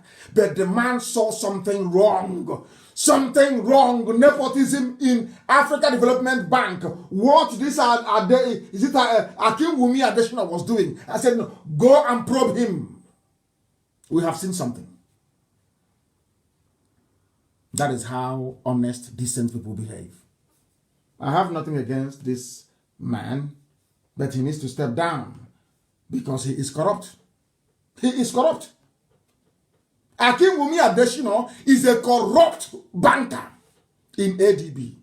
But because he's corrupt, see how they protected him. Obasanjo, you see how Aisha's boyfriend, they brought it because they need Yoruba. They need every friend they can get to keep Nigeria one. They need every friend, everybody, anybody who has friends outside to keep saying Nigeria is great. That's why they're supporting evil. That is why they're supporting evil. My goodness. But at least USA, they're probing them. They're probing them. Because they're all thieves, they're all criminals. Where have you heard in your life that a presidential villa is on fire? Where in your life have you heard? They tried to break into the office. It was impossible to break into. Are you aware of that? Go and look at all the pictures they are now releasing. And the pictures they used when Abakari was alive of the presidential office is no longer the same. I wish China Sassom to do something about it. Look for the old picture of Asorok. Look for the new picture of Asorok office, presidential office. It is no longer the same. That was why they said there is fire. So they can bring in bulldozer and knock the whole thing down and start again. Because they know I get my information from inside Asorok. They know I do. They know I do. If they like, let them sack everybody there. I will still get my information from right inside there. Do you know that's what happened? They had to build an emergency presidential office. Go and look at, no, not even IPOB. Anybody can do it. Look for meetings inside Asorok before the end of 2019. Then look for all, since Aisha took over with her boyfriend, look at all their pictures and tell me if the offices are the same. They're no longer the same. Because the original presidential office, it had 2 glass shelves by the side. The new one doesn't have any. Then they had to do something to make you believe that that is Asorok, the main office itself. The reason why they said there was fire is to allow the Chinese engineers to bring in heavy machinery. It's like taking away a bank's vault. Those of you in the banking sector, taking away a vault. It's not something you can just do with ordinary acetane, whatever. That thing they used to do blowtorch to open it. The Chinese tried. They couldn't open it. Now they said there is fire inside. Have you heard of such rubbish before? Fire inside the presidential villa? And sometimes I wonder what sort of God created Nigerian people? Who made you people that you cannot reason? Fire inside it, and people just dismissed it as if it's nothing. Unbelievable. Unbelievable. Somebody's asking no news about Amazonia. The news is not correct. It is not correct from Amazonia. It is not correct. I must say that as a fact. It is not correct. We have made our checks and I have spoken to the leadership. It is not correct. The news from Amazonia is not correct. I have spoken to the leadership of the movement. I have spoken to them. Fire in Asorok. Where have you heard of that nonsense before? The same Garabashiru. Maybe they have reconciled with Aisha. If you sack me, I'll tell the whole world what happened. They say, okay, come in. You know, the zoo, they operate on blackmail. That's the way they do it. On blackmail. I can see that some of my Yoruba brothers are crying and complaining about Akim Wumi of Africa. He is corrupt. He's a thief. And Trump called him out. Trump said, don't tell me that rubbish. Go and investigate him. And he's crying, and he'll be found guilty, of course. Because they can't ask for you to be investigated unless there is incontrovertible proof they've done something wrong. That is how it works in the financial sector. It's numbers and figures. That is the way we know. That's how we do it. Asorok is on fire. Are you aware? Central Bank fire. Accountant General's office on fire. As rock on fire, and people think everything is normal. You think everything is normal. This is why I call you zoo animals. That's why I call you zoo. Zoo people. Because you don't reason. Only animals reason the way that Nigerians do. They don't reason very well. Mind you, I said Nigerians, so I never insulted Oduduwa, Yoruba. I never insulted Biafrans. I never insulted Arewa. I said Nigeria. Please. So if you feel a Nigerian then, and you want to feel insulted, that's entirely up to you. You are at liberty to do so. But there is nowhere in the world where a presidential villa is on fire. Go through your records. Go and check. How can there be fire when there's fire extinguisher everywhere? For a fire to be reported, it had to be major. Common sense. Common sense. You think we don't know? They are now going to move in the heavy machinery. Oh, there was a fire yesterday. Shebi, you know, hear about them. Shebi, you know, see them for channels. There was fire now. Madam said there's fire. To give them the cover they need to bring in the heavy equipment to break down the office that has Abakiari's and fingerprints. You have forgotten. It took them nearly 4 months when Buhari died to get Abakiari to access the office. Now Abakiari is dead. It will take them another 4 months to complete it. Watch and see now. They've tried and tried and tried. They now have to sort of go and check the pictures. They now have to set up a temporary office of the president. This one now has curtains at the back. They think we are foolish. They don't know who we are. Yeah, we are miscreants, so by the way, don't forget. They've grown tired of the name miscreants. What they're not saying is that they are scammers. They have run out of what to say. Completely and totally. They are now called scammers.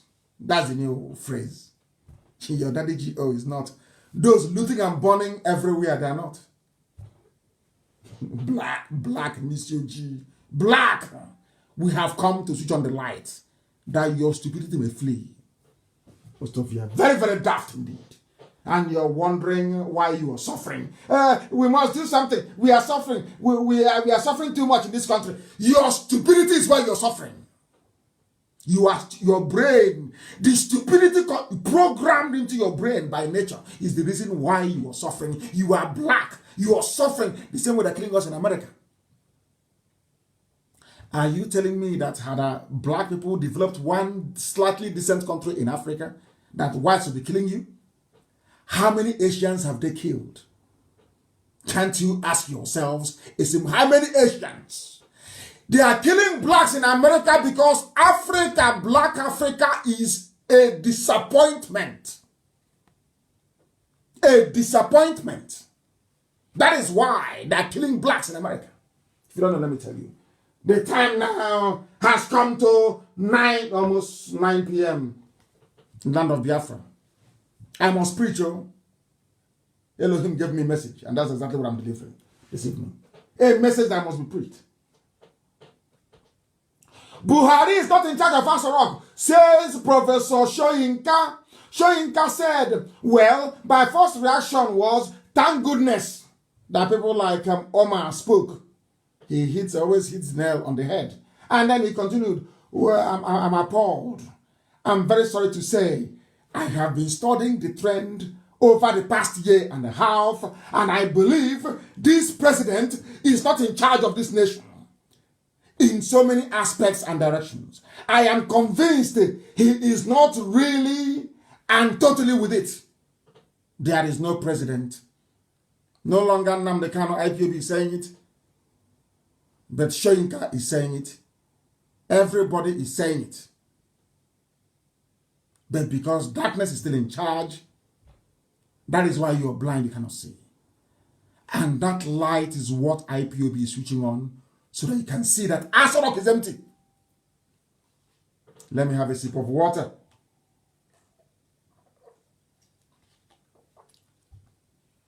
Unlike the impostor before he died, Jibril is dead. That's why nobody can speak anymore. Jibril is gone. Jibril is gone. Is that Asha's boyfriend? They're still teaching him how to speak. Now you understand it very well, don't you? Shoyinka have now confirmed what I have always been saying. What I always said. The Aso Rock is empty. Buhari is not there. It doesn't matter the American one that they use. It doesn't matter how many fake pictures they release. The only presidency in the world that doesn't address the press, doesn't answer questions from anybody. Live broadcast, you have to beg them to do it. There is nothing. In fact, even when they ask for live, they record some nonsense and bring hole in the neck. You see all this evidence before you. No wonder Nigerian judges are so hopeless. Even when all the evidence is before them, they still write a ruling that is almost incomprehensible. You are a human being. God gave you brain, gave you eyes, gave you ears. You saw somebody without a hole in his neck before. He traveled to Cuba. All of a sudden there's a hole in his neck. You couldn't ask questions. And you're telling me you're normal. You're a human being that ought to be respected. I sincerely do not think so. Now, Shoyinka have seen what we have seen. Now, the banditry is increasing. Now, the Fulani criminality is not just in looting and burning. They are killing people, abducting health workers in Katsina, even in the home state of the brutal terrorist himself, Buhari, who is now dead and buried in Saudi Arabia. There is Janjaweedism in full force. They consume themselves. Can you now see it? Even Katsina state is no longer safe. Elohim works in miracles. They thought they're coming after IPOB, coming after Biafra to try to stop Biafra. But that same cancer is eating them up. And everybody is now getting their own fair share, isn't it? Of corruption. You know that Janjaweedism is a form of corruption. That is why a country, somebody tells me he's an Igbo man. He's from Ejo, he's from Ibibio, and you claim you are part of one Nigeria, but they want a collected loan on your behalf, that the money they will use to, where they will get the money to repay the loan is from your land, yet you're not part of the beneficiary of it. And when you say you're marginalized, they say, oh, what do you mean by marginalization? But you went and you collected loan of 22.7 billion, yet there is no single allocation. Not one single allocation, not a single one for Biafran people. Not a single thing allocated to Biafra. Not one. Look at the pictures of the Janjaweed everywhere. Hey, where are they going to this night? Where are they going to? This is happening right now in Gariki, in Okunono, right now. IPOB intelligence on the ground right now. 7:35 p.m. this evening. Hey, they dropped them off this night at Gariki Market. They are all carrying long bags. People are listening to this broadcast in Enugu. They are all carrying long bags. That is rifles and assault weapons in Gariki. The invasion is in full swing. This is live. I'm telling you what is happening right now on the ground. Right now on the ground. Right now on the ground. Unbelievable. The zoo is panicking.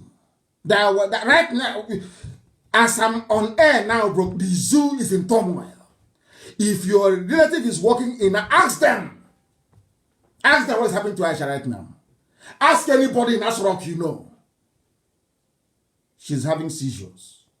As I'm talking to you, the information is still coming into my phone. As I'm looking at it right now, Aisha is having a panic attack right now. It's in Asrock. That they are finished. And I told her she would go to jail. Write it down. Aisha Buhari will go to prison. She will go to prison.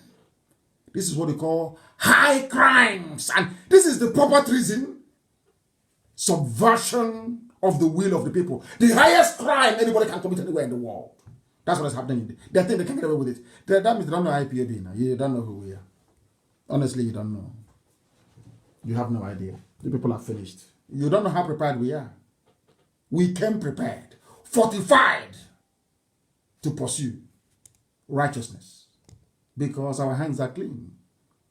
Very clean. We are whiter than white and whiter than snow itself. Unblemished. Isn't it very funny that those you feed are the ones turning around and saying that you're a scammer? The people you give food to. That's how demented some people are. Madness. Madness. You're a madman on the road and somebody gave you cloth, you're naked. And he came back and said, oh, that man there is naked though. But that was the man that gave you what you're wearing. Can you reason that through? Can you reason? They don't know who we are. Every efulefu is gone in our land. There will be total cleansing, sanitation, everywhere will be clean and tidy. So that the world may know we are serious. That time is coming now. As I used to warn the zoo, I told them, and now it has set, hasn't it? Every efulefu, every sabo and traitor, one day I will announce on air, the time has come. You will beg. Then it will be too late. As it is now with the zoo. Prophet Ngila told them, negotiate now, dialogue now. They said, no, we have Nigerian army is there. We have the army. We will crush them. The prophet said, dialogue now. No, we will crush them. We are going to crush them. Dialogue now, because a time will come when you ask for dialogue and they will say no. I saw Biafra in the spirit. Nnamdi Kanu is walking like a small pussycat, but behind him were lions and every wild beast you can think of. They never saw meaning into what he was saying. They have Nigerian army. Today, where is Buratai? Where is Abakari? Where is Buhari? Oh dear, I feel sorry. Zoo is gone. Completely gone. Your name, Nigeria, you won't even answer. That name, Nigeria, you cannot answer that name. You will see what will happen to you. That when I'm in Arochukwu worshiping Elohim, any day I go to the temple to pray, wherever you are, you will say that man said it. You don't know? You don't know that, do you? We are preaching because, Hanese is crying at last, begging and crying. The 22, all they see is money. The 22.7 billion, there's none for us to share. They want to share the money. Now they're crying. That thing that IPOB saw from inside the bunker. Those of them on top of private jet couldn't see. It's only now that they're crying like little children. Crying like little kids. These are grown-up men. Crying to Janjaweed, begging Fulani, please give us some money. We are Hanese. You abandoned us. You don't have anything. Whereas everything about the zoo comes from Biafra land. Every money they make is from Biafra land. Because they produce nothing and import everything. Finally, the Southeast lost out, which is the Biafra land, of course. And they couldn't do anything about it. They couldn't. They are writing. The South is finally lost out in the bid to be included. Can you imagine begging to be included in a budget in your own country? You claim it's Nigeria. You claim you are a Biafran. You claim you are an Igbo man. You are begging to be included in a budget that should be for everybody. You are begging. And after begging, you wake up the next day, you issue a statement saying, I'm a Nigerian. Can you see how, can you begin to comprehend how daft you are? Can you understand it now? After in your own, that means you have no pride, you have no shame, you have no honor, you have no dignity. They say we insult people. Why won't I insult you if you're this stupid? You have no shame. You have no shame. You are begging somebody to include you from something that person took from your land. Can you believe such idiot? It's beyond comprehension. It is incomprehensible. That is how low you have reduced us. Hanese and Diaran and Dioshi. Let me catch you people one day holding a meeting outside. Both the old and the young. Then you're finished. Keep disgracing yourselves and not us. Keep on as Pandef writing letter. As also, I heard some idiots. On Niger Delta we stand and eat fools. Forgetting that Opobo is Igbo land. But we are land, you know, when people talk, I can't understand how people can reason backwards. Hey, our land, this Biafra, it may not work. Oh, we can hear me see. You know, we are landlocked. You are a trader in Sabongeri. You have not been home before in your life. What do you know about our land? So you don't know Opobo is Igbo land. You don't know Ndoni is Igbo land. You don't know where those places are? Have you been there before? Do you see how people are shamelessly parading their ignorance by claiming our land is somehow Biafra and is landlocked, no access to the sea? Can you believe such stupidity? Coming from people that should know better. People that should know better. Opening their gob and pouring out rubbish. We have our facts and figures. They are now doing a movie for you in Asorok. In Asorok, it's happening. People are crying. They're everywhere. They are killing us. What are you doing? In fact, I have asked IPOB in the USA that the whole of USA, I keep talking about this defense fund, you know, I love it. I will talk about it. That people did not contribute to it. You know, the brain of a black man. He didn't contribute to something. Like the zoo. You know, I call them those with the Janjaweed mentality. You see how they're taking all our resources.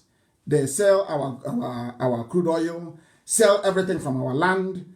They make budget out of it and they exclude us.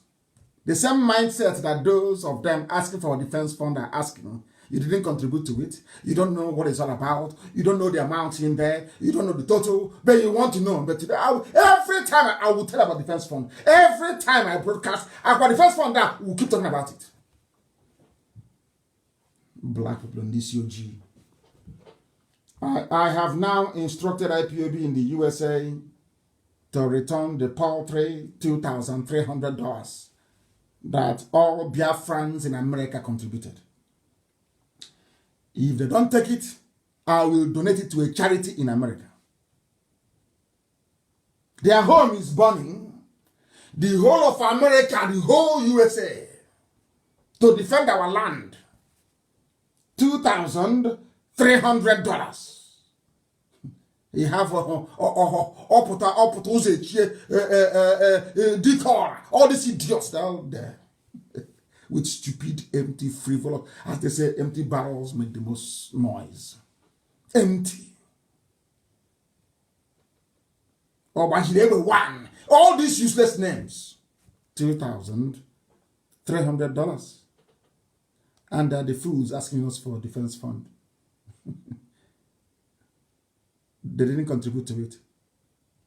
Those that did $2,300, the whole of America, they'll be coming and speaking stupid American slang that will make a Panwan Tapa in the village cringe. $2,300. Some said they're upset. I insulted them. I should turn it down a bit. Turn it down. People are coming. The Fulanis are killing you. They take the oil from your land. They buy weapons to come and kill you. And you in America, the time has come to defend your land. And it is $2,300. The amount that each of you give to your daddy GO every month in terms of tithe and offering. And you and your daddy GO is on this earth, not in heaven. To save yourselves, you cannot. That is how daft some of you are. I will talk about defense fund every day. I love it. I love it very, very much. They are coming. There is warning from everywhere. But how far can you keep on warning people to try and do that which is right? They brought in another bill. Do you know that the new policing nonsense they're bringing in, do you know what it's for? They want to take away the powers of the governors to be the chief security officer of their state. They are doing it because of weekend. Because they cannot break in. Are you aware of that? They are doing all these nonsense. We want to reform the police. So They want to take away the powers from the governor and give it to a Fulani police commissioner. Some of you don't know, do you? I zoo. But we have this that we no stupid. What we want, if they have any brain, is to call for a referendum.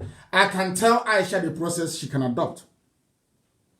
First thing, you set up elections by option A4 to elect delegates to go for the sovereign national conference that Shoyinka and the Tinubu fought for. Everybody have forgotten, that now there is money, there is toll gate money. Everybody's making cash now, so they've forgotten. Men without honor or principle. Aisha Buhari through option A4, which is actually in the Electoral Act. If you go there, you will see it. People say it's not in the Constitution because people don't understand the law. Any law made by the National House of Assembly becomes law. It becomes interpretable by the courts. It becomes part and parcel. Therefore, you just don't have to look in the Constitution for something. You also look at the statutes. It is simple common sense. It is elementary one, law and government. Elementary one. Therefore, there was a law they made under Jonathan reforming INEC. In that very law, you can see there that INEC are empowered or enabled by that law to conduct referendum and plebiscite. It is there. Therefore, it is now an integral part of the Nigerian legal statute. In other words, there is referendum in your constitution. It is there. I don't know how much they're going to pay me for these lectures, honestly. Oh, we don't have it. You cannot do it. So, if you're going by only the laws in the Constitution, that means there is no need for the National Assembly. What are they there for? They are there to make laws. So you don't even know. Some of you don't even know that the duty of National Assembly is not just to go and share money. Their job is not just to go and be sharing money. Their job is to make what is called laws. And that any law that comes out of National Assembly becomes binding unless it contravenes the Constitution. And then that law that they made, somebody should look for it, please. The law that Jonathan made, reforming INEC, that Electoral Law Act, I don't know the year that it is. Read through it very well. Find it maybe on PDF and do a word search. Type in the word referendum and you will see it. So there is referendum in the laws of Nigeria. So I'm asking Aisha now, what you can do is to use option A4. If you don't want the system to implode, and all of you will, in fact, you will die. I'm not even sure you will even make it to prison. Call for using option A4, instruct INEC to conduct elections for people to popularly vote truthful men and women to go to a conclave, sovereign national conference, to determine the modalities for the nationwide referendum that will lead to the peaceful breakup of Nigeria. I won't give you this advice. I will not give you again. I know some of you are waiting to die to go and see 76 virgins in heaven. Your wish is about to come true. Unless Aisha follows this simple template, very simple. You don't need laws. Nigeria doesn't have any, should I say, legal framework to challenge any executive decree coming from Asorok. I call it a decree because, that's the way they think, like dictators. Aisha instructs INEC to use the provisions of the Electoral Act to conduct elections, electing people to go to a sovereign national conference to determine the terms of dissolution of Nigeria. Or else, what is about to come, those who can should interpret for them. We are live and we are direct. The time now is approximately, should I say, 21 minutes. 21 minutes past 9, and we continue to preach this gospel, please, because there are so many things for us to get through this very evening, and we must preach it. I'm not going to tell you how they intend to take over your lives as a result of their COVID-19 law. Have you gone through that law before? Somebody took time and made some observations and suggestions on the law, and it is incredible. Absolutely incredible what they're trying to do. Fulani is out to grab power by every means, and they are determined. And with Yoruba media, with them in a very cowardly state, the Janjaweed will always get their way. And as I told them, Ojus Okalu is out and Olisametu is left. I want to tell those who are in Asorok, you can, by your own admission this evening, you can attest to the potency of IPOB. This movement that I lead, it is a movement, not a group. We are a movement. This movement that I lead by the grace of Elohim,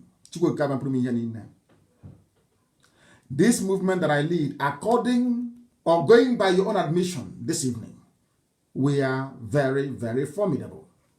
I thank you for releasing Ojus Okalu. I know it's a thing of shame because I hastily came on air and I wrote on my page that Ojus Okalu is free. Because of that, you wanted to show the world that Nnamdi Kanu doesn't run Nigeria. You do. So you held him for more weeks. I understand. That's why I didn't say anything. Held him for you know, it's about shame. You don't want them to know that we have all it takes. So out of shame, you decided to somehow, you know, play your game and delay him for some time. But thank you all the same for releasing Ojus Okalu. I have one more person remaining. His name is Olisametu, and you must release him. You must. And I'm going to tell you why you must release him. Do you see what is happening to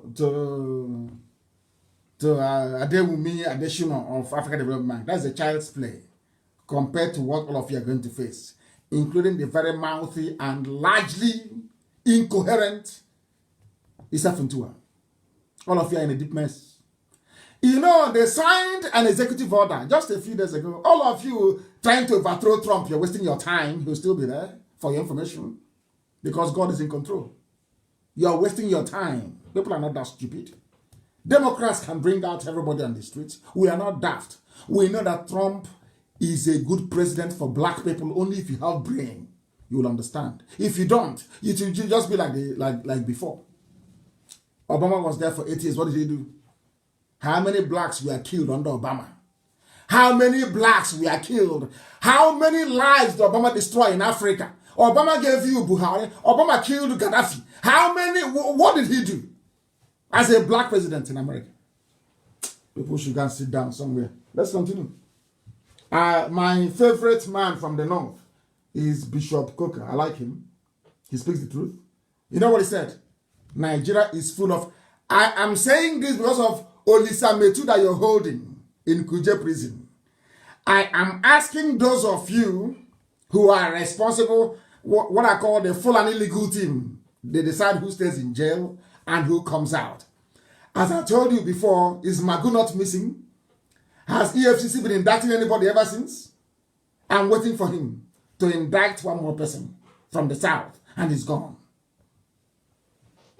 I am reading this thing out for the attention of those of you that claim you are full and you decide who is free and who is in jail. Those of you holding Olisametu, this is for you. It's for you. I am going to go by what Coker said. This is just opening shot. I know where to go. I know where to submit your names. I know how to press and to pursue. You know, nobody can make us become dispirited, so to speak. To dampen our spirit, you cannot. Ask Facebook, they will tell you. I'm even surprised today they're holding it at 11.8. I thought by now it would be about 3,000 because they know, even if you take us to 0, I will still be preaching. So it's meaningless. Now, listen very carefully. Fulani, those holding Olisametu, you must release him. M-U-S-T, must. And I'm warning you because of this. Bishop, another Catholic bishop. I don't know why there is this thing about Catholic bishops. They always speak the truth. Maybe because they don't have any woman sleeping with them at night. So they are very pure and clean and clear. They can see straight.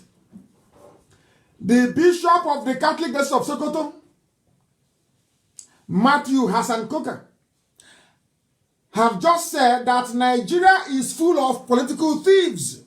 Full of, all of them, all of them are all criminals, all of them. They're the ones calling us scammers. Because we are fighting for freedom, we are scammers.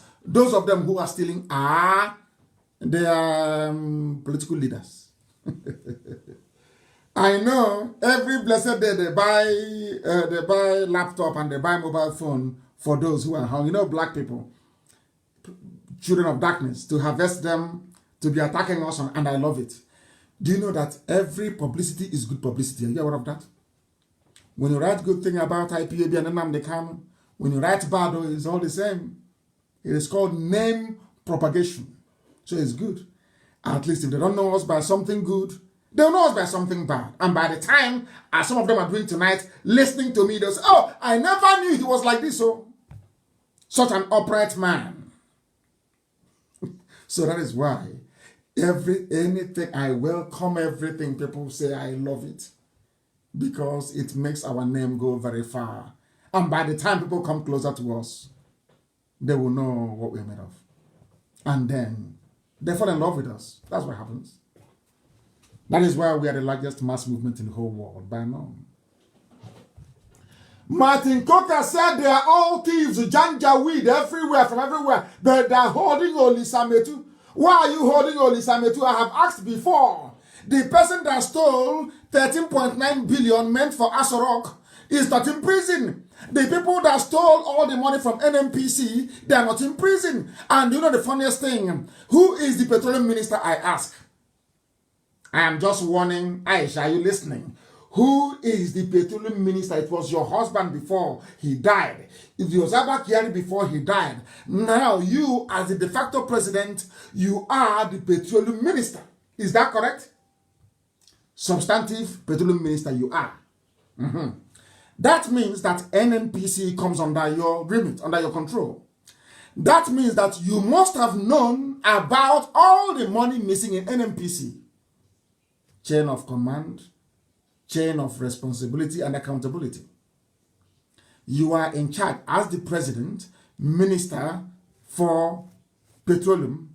You are in charge of NNPC. It comes under your department that you manage, your portfolio. Are you telling me that you didn't know about this missing money? It's either you resign that you didn't know about it, or you call out the names of those who are indicted. Aisha Buhari also want to remind you that you have a pending investigation with Halliburton, bribery scandal. That is why you cannot travel to the US. Do you see why you must release Olisametu? Because I will push all these things to an extent that you will be shocked how far we can go. You must release Olisametu. You must release him. I thank you for releasing Ojus Okalo. Yes, Olisametu must come out. There should be no Biafran in your jail until all of you criminals from Fulani, until you go to prison. All of you rogues. Now, when I say things that I say according to Coca, they are based on my Christian beliefs.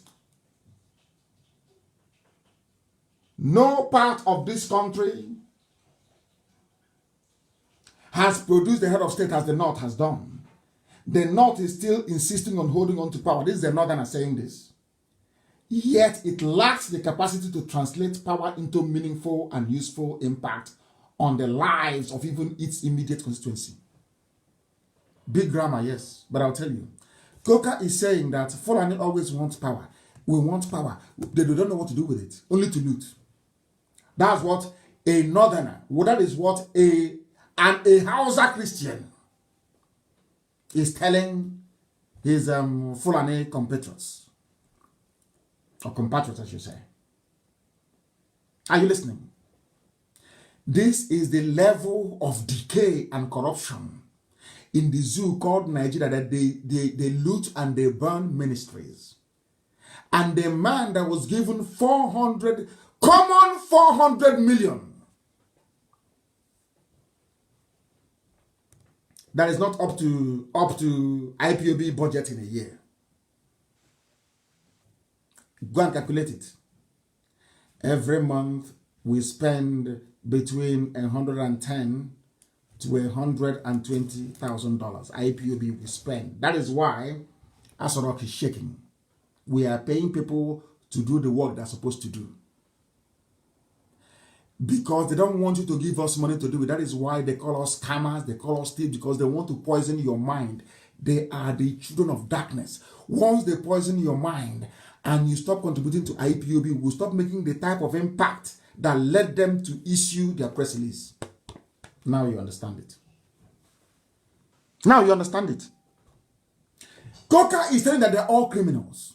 Every Fulani head of state, including the dead Buhari, Abakiyari, and now Aisha, they are all thieves. They don't know what, all they do is they want power. They don't know what to do with it. The only people encouraging them are Yoruba journalists. I swear to God, I shouldn't be swearing, my goodness. Forgive me.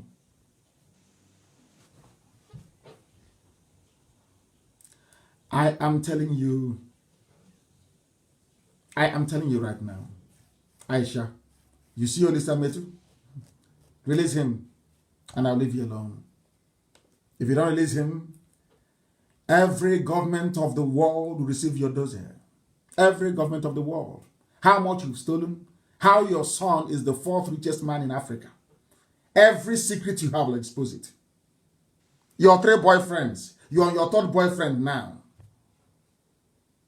The man you are now with, wearing the mask of your husband, is your 3rd boyfriend.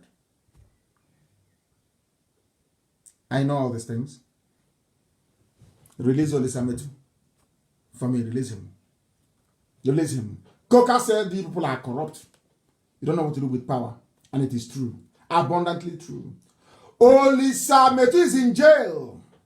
Audios of Carlo just came out.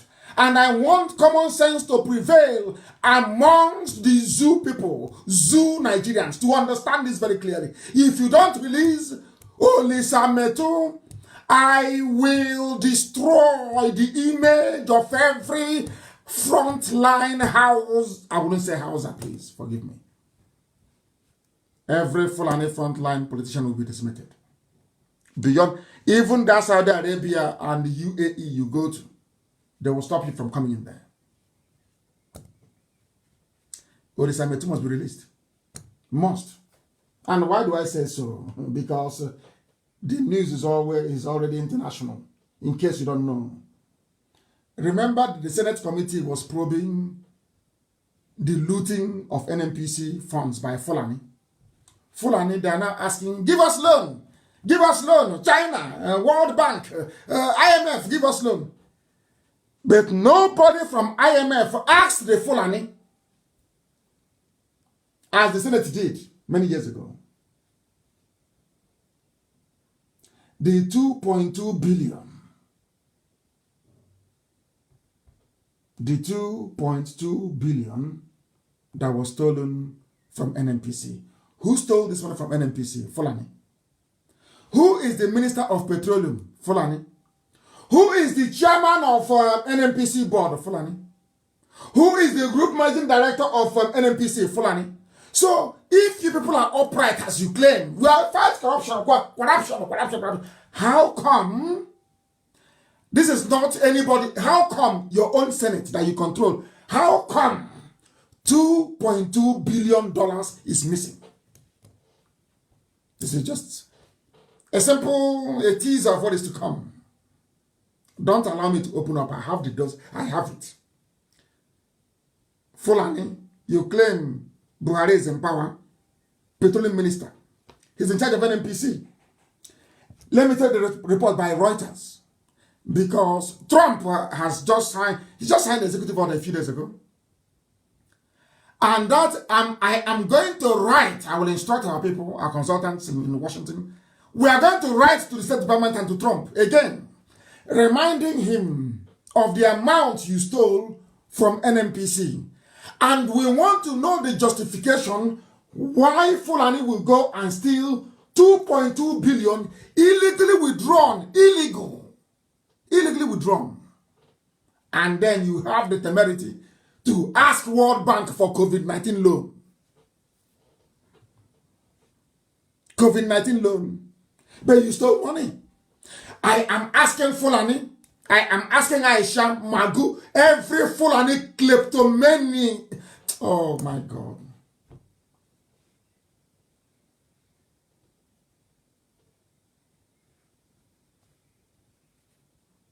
I am asking every Fulani thief, Where is the $2.2 billion you withdrew illegally from NNPC account? Where is the money? Aisha, you are now the president minister. Where is the money? Your, what's his name? November 15, 2018. It was Abakari who was in charge then. Where is the money? The money was stolen between 2016 to 2018. Central Bank, you see this boy, what's his name? Central Bank governor, MFL. You go to prison. You are an Igbo man. You go to jail. MFL, between 2016 and 2018, NNPC withdrew $2.2 billion US. Where is the money? They withdrew the money from Central Bank. Where is that money? MFL, where is the money? Aisha, where is the money? Abakari's family, where is the money? Isa Funtua, as a cabal member, where is the money? Isa Nda, where is the money? Mama Ndaura, where is this 2.2 billion? You think you're dealing with fools. Do we look like Yoruba journalists to you? People you can intimidate? Do we look like Yoruba journalists you can drive fear into them? Because you took one state from them, they are shaking. They cannot fight back.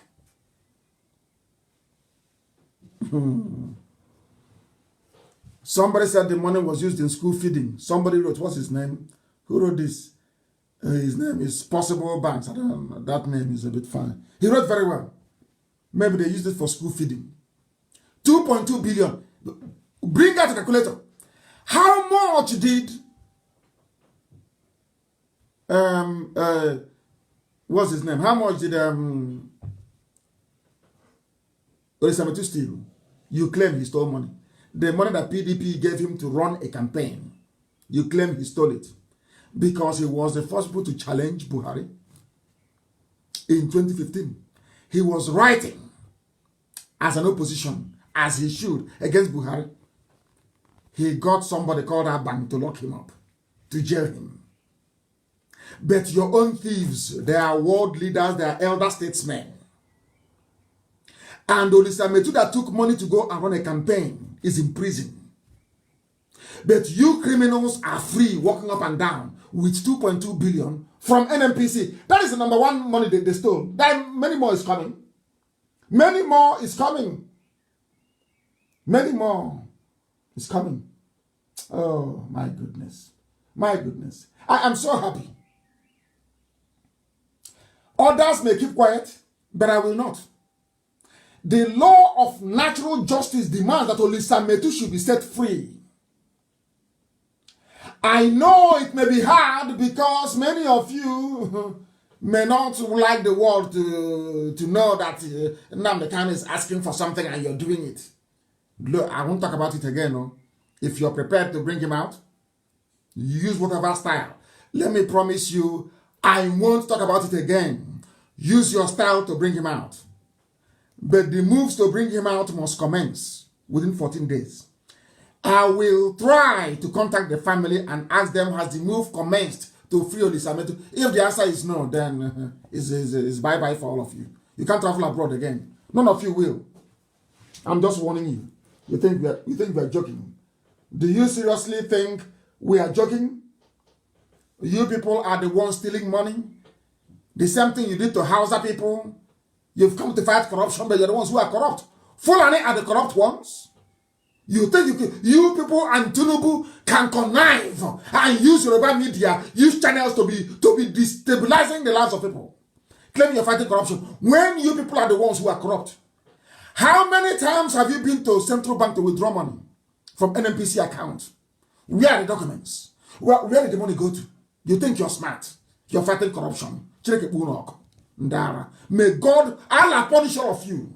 You are criminals. You claim you're fighting, you're fighting corruption, but nobody is more corrupt than the Fulani. Nobody is.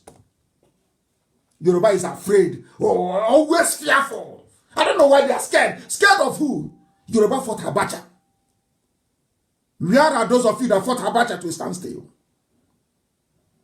Because of 2019.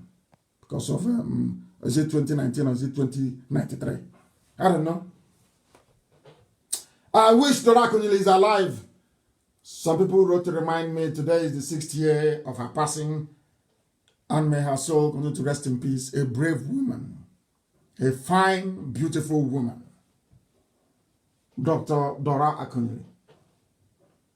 I wish there was somebody like her today. You know, we are fearless people.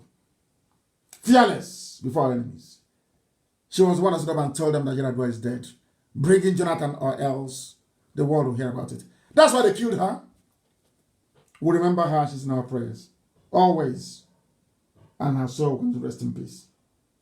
She will continue to be a constant reminder of the price we can sometimes pay for being very brave, truthful, and upright.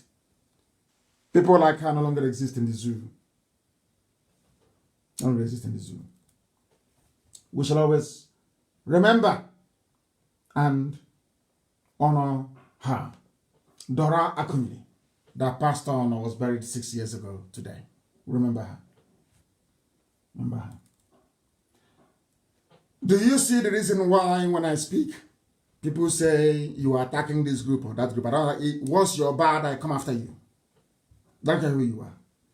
You know some of this, you know, my God. I don't know why people don't reason.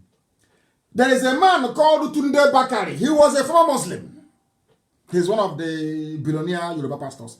They are not scammers, mind is IPOB who are scammers. IPOB is and the next time, the first town hall meeting will attend. I want the country that is hosting me to print a t-shirt for me with scammer at the front, miscreant at the back.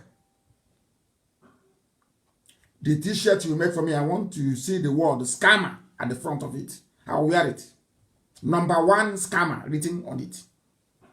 So that white people can ask me, why are you wearing this?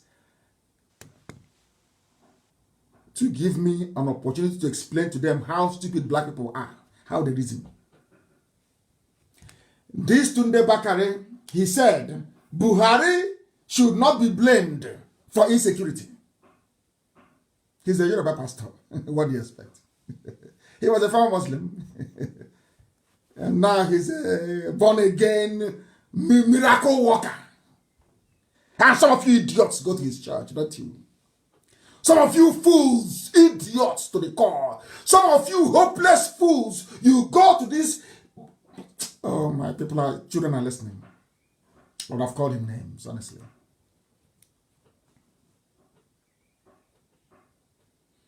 Trash. Former Muslim. Trash. The greatest Yahoo in the world is Yoruba Pentecostalism. The greatest Yahoo you have. As a former Muslim, a pastor, is so-called minister of God. Look at the garbage. Can you compare this, what this fool is saying with what Bishop Coker said? With what that Archbishop said that wrote to Trump? Pentecostalism. Praise the Lord, hallelujah. Praise the Lord. We are going for Tarry night. We are going to a mountain on the shadow. Idiots. Keep deceiving yourselves. Keep on deceiving yourselves. Keep on piling idiocy upon idiocy on your heads. These are the fools you go to pray for you. If Buhari is not to blame, or those ruling in his name, who do you blame? What is the meaning of accountability in a democracy? Tunde Bakari is complete idiot, complete fool. Who do you hold accountable? Why do you think people go to vote every 4 years or 5 years or 7 years? To hold the government to account. If they did well, they continue. If they didn't do well, you push them out. Accountability. That Buhari, when he was alive, campaigned on a platform of security. He's a hard man. He would defeat Boko Haram. Today there is insecurity, saying he's not to blame. Yoruba. Hey. Oh, Bareo. I think that's how people say it. Do you see my problem? How can this man come from the same race that produced Fela, that produced Gani family? How can this ardent criminal This man is a full frontal scammer, full one, from Islam to Christianity to make money. And here he's talking rubbish. Some of you will go and kneel for this imbecile, this complete idiot, this moron to pray for you. And the next day you come online and you say, pray for one Nigeria. One Nigeria. God will punish you and punish your family. Only one Nigeria rubbish. Mad people everywhere. Insane people. Blacks, you cannot reason. Black Africans cannot. Whites are listening and I'm telling them, black people from Africa, we do not reason properly. Our brains are defective. Look at the idiot from Islam making money. They are promoting him, he's making money. Come to talk rubbish. Look at Bishop Coker. No private jet. No tithe. No watering of seed. He lives in his Archbishop Lodge. This one has a private jet that you contributed for. Not to free you from slavery. Not to free you from Fulani Janjaweedism. Not to free you from your pain and your suffering. He is not a scammer. That's how foolish you are. It's those saving you who are scammers. Can you see how daft you are? Zoo people. You people make me sick. Nigerians, they make me... When I say I want to vomit, they make me sick. Very, very sick. NNPC stole your money. Fulani went to NNPC, stole your money. They reconstruct the board. It's also them. You can't complain. It's Nnamdi Kanu with IPOB who are scammers. But you in your idiocy suffering, drinking from where you defecate, where you go to toilet, you say water. The man saving you from that life of misery is a scammer. But you idiot who doing pipeline security guard, you're not. Idiots everywhere. Sometimes, I don't know, Elohim gave us a very hard task. He should have placed Biafra maybe in Europe or in Asia or in South America. I don't know why Elohim placed Biafra in Africa. I have no idea. A continent full of idiots, right? Stupid. That's why they killed them in America and everywhere else. Look at how they're treating us in China. And you're bringing in Chinese experts. Why are we hearing about Lloyd George? Is it George Lloyd? It's because white people came out to protest. Whites came. People deceiving themselves all the time in Africa. And you're asking why you are poor. Look at the idiots. Some of you will go to his church. You will go there and be talking rubbish. Speaking in tongues. Now, say, speak like a mad person. Say you're speaking in tongues. That is why your problems persist. That is why your stupidity persists. And that is why without Biafra, you're nothing. Whenever you see IPOB, you must be very grateful. We are the children of light. Elohim made us that way. That is who we are. And that is how we are. And that is why we are ruthlessly successful. To the point that, they will be saying, oh, if we talk about them now, it will be as if, but the heat is too much. They must talk now. The heat can carry excess. Oh, he's ranting. He is ranting. And some of you are writing as if he's paining you. That man who is ranting is pushing the zoo to the point whereby the government of Nigeria is issuing a press statement. What does that tell you? What does that tell you about the potency of those who are ranting? Those scammers. What does that tell you? And rant as well, please. Don't forget ranter, scammer, ranter, and miscreant, please. I need a t-shirt with all those names on it. So when I'm talking and I'm walking about, you'll be seeing it properly. It will remind you of your stupidity as a black man, your hopelessness and your idiocy right in front of you because you cannot reason. There are mad people everywhere. Leave all this time today now. In 2 weeks, I'll call the family. Ask them how far. They say he's still there. Then we unleash Shamagidon. And you see what it feels like. You are playing with us. We are Biafrans, so we don't want anything to do with your Nigeria. Take your Nigeria to hell with you. We don't need it. We don't want it. Take your zoo and go with you. People are daft. So daft. And I don't want to be in a country with foolish people who cannot reason. In Biafra land, if you go and withdraw money, the fight won't even happen. In Biafra land, do you know what it's going to look like? Every contract above the value of $150,000 equivalent in Biafran currency will be subject to a journal publication. You know what that means? It will be advertised publicly for people to tender for it. And every hearing about a public works program tender will be held in public. We have it now. That's why we went to school. We have everything up here. Once we unleash it, everything about way. Once we unleash our process to freedom, I'm telling you, Hausa will be writing me and begging to join Biafra. Write today's date down. Hausa will beg me to join Biafra. We're going to build something that will make the whole world to marvel. That the world may know that there are intelligent people who are black in Africa. That's what we want to do. Next time you will know. The thing, we are not age mates, we are not in the same league. Biafrans and Fulani, we are not in the same league. Not at all. 21st century. You're still moving cattle from place to place, looking for water, looking for grass. You're not ashamed. You go to world council, you go to meetings with diplomats all over the world.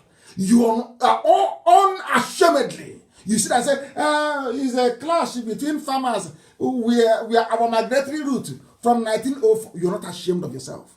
21st century. You're moving cattle from place to place. 21st century. You are not ashamed to come out to say it in public. To fear. God forbid you people. God forbid you people.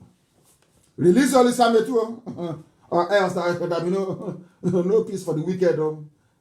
One slave who has written says, as I said before, he said, no, he was responding to the moron that wrote about Akwa Ibom, who doesn't know anything about Akwa Ibom. He doesn't even know the Igbo community in Akwa Ibom. He doesn't know. Has no idea. Hey, if you have something in common with Biafra, and immediately, premium times, 400 people, they carried it. Immediately, Punch, they carried it. Agents of darkness, children of darkness. Upon all, they could have just gone to my page and seen the whole thing I wrote. Do you know they have a Konko in Ibibio? Do you know they have a in Ibibio? You say we have nothing in common? Where did Abreba people come from, or some of them out of Chuku? Where? I'm asking you. We have nothing in common, but your mother ties two-piece wrapper. So does your wife. So did my mother. So does my wife. Yet you come out and you talk rubbish. You come out and you talk rubbish. Oh dear. And they will write. That's the one they will write. Okay, can't you see? And the idiot writing this nonsense, and what's his name, and the fools publishing, they are doing it because they want to retain access to oil. The fool in Abuja writing doesn't know that. He doesn't know. They are going, go, you are Niger Delta. Don't agree. You are Niger Delta. Don't. Say no to Biafra. Because they need constant access to the oil in our land. And some of them foolishly agree. Come out and make videos looking like expired pork in a supermarket where there is no light. This is Radio Biafra live and direct, and the whole world is listening. Live, Facebook reduce the number now. All of a sudden, they no longer want to reduce it. Reduce it now to 0. Why are you leaving it at over 10,000? Bring it down to 1,000. And see if you can make me feel bad, and I will stop. Once you do it, I will be here till 12 midnight. Mad people. They are playing with us. Now they know now. We are very serious. And they were no longer joking. If you don't like the truth I'm preaching, then that means the devil dwells inside you. You must understand. If your hands are clean, then believe you me, you have absolutely nothing to be afraid of. We are here to release everybody from bondage. I said everybody.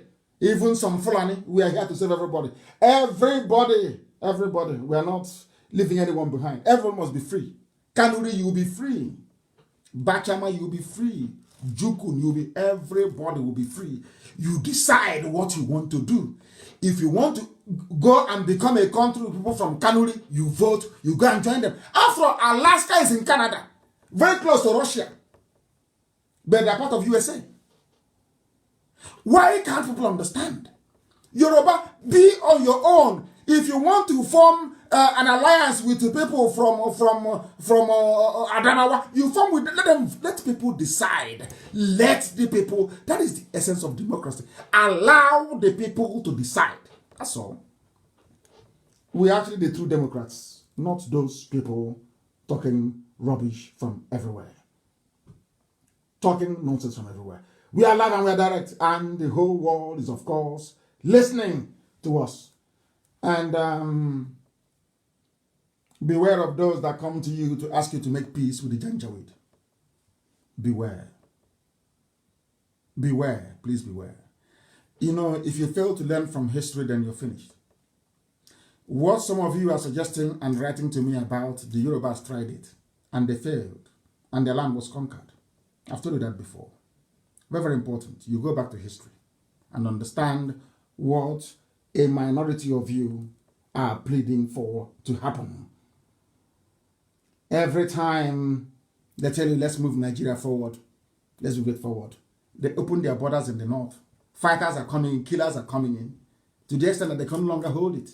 That the governor from the north, Nnamdi from Kanu, is now saying, close the borders. But our borders in the south has been locked for how many years now? Yoruba media cannot see it to right. That is what I find astonishing. Quite astonishing. So is this the extent of Fulani stranglehold on everybody in Nigeria that you see the truth you can no longer speak? That thing they did to Hausa, how many of them?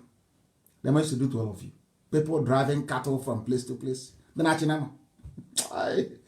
You know that thing in the Bible, the first shall be the last. That's what is happening. And the last will be the first. People that came last.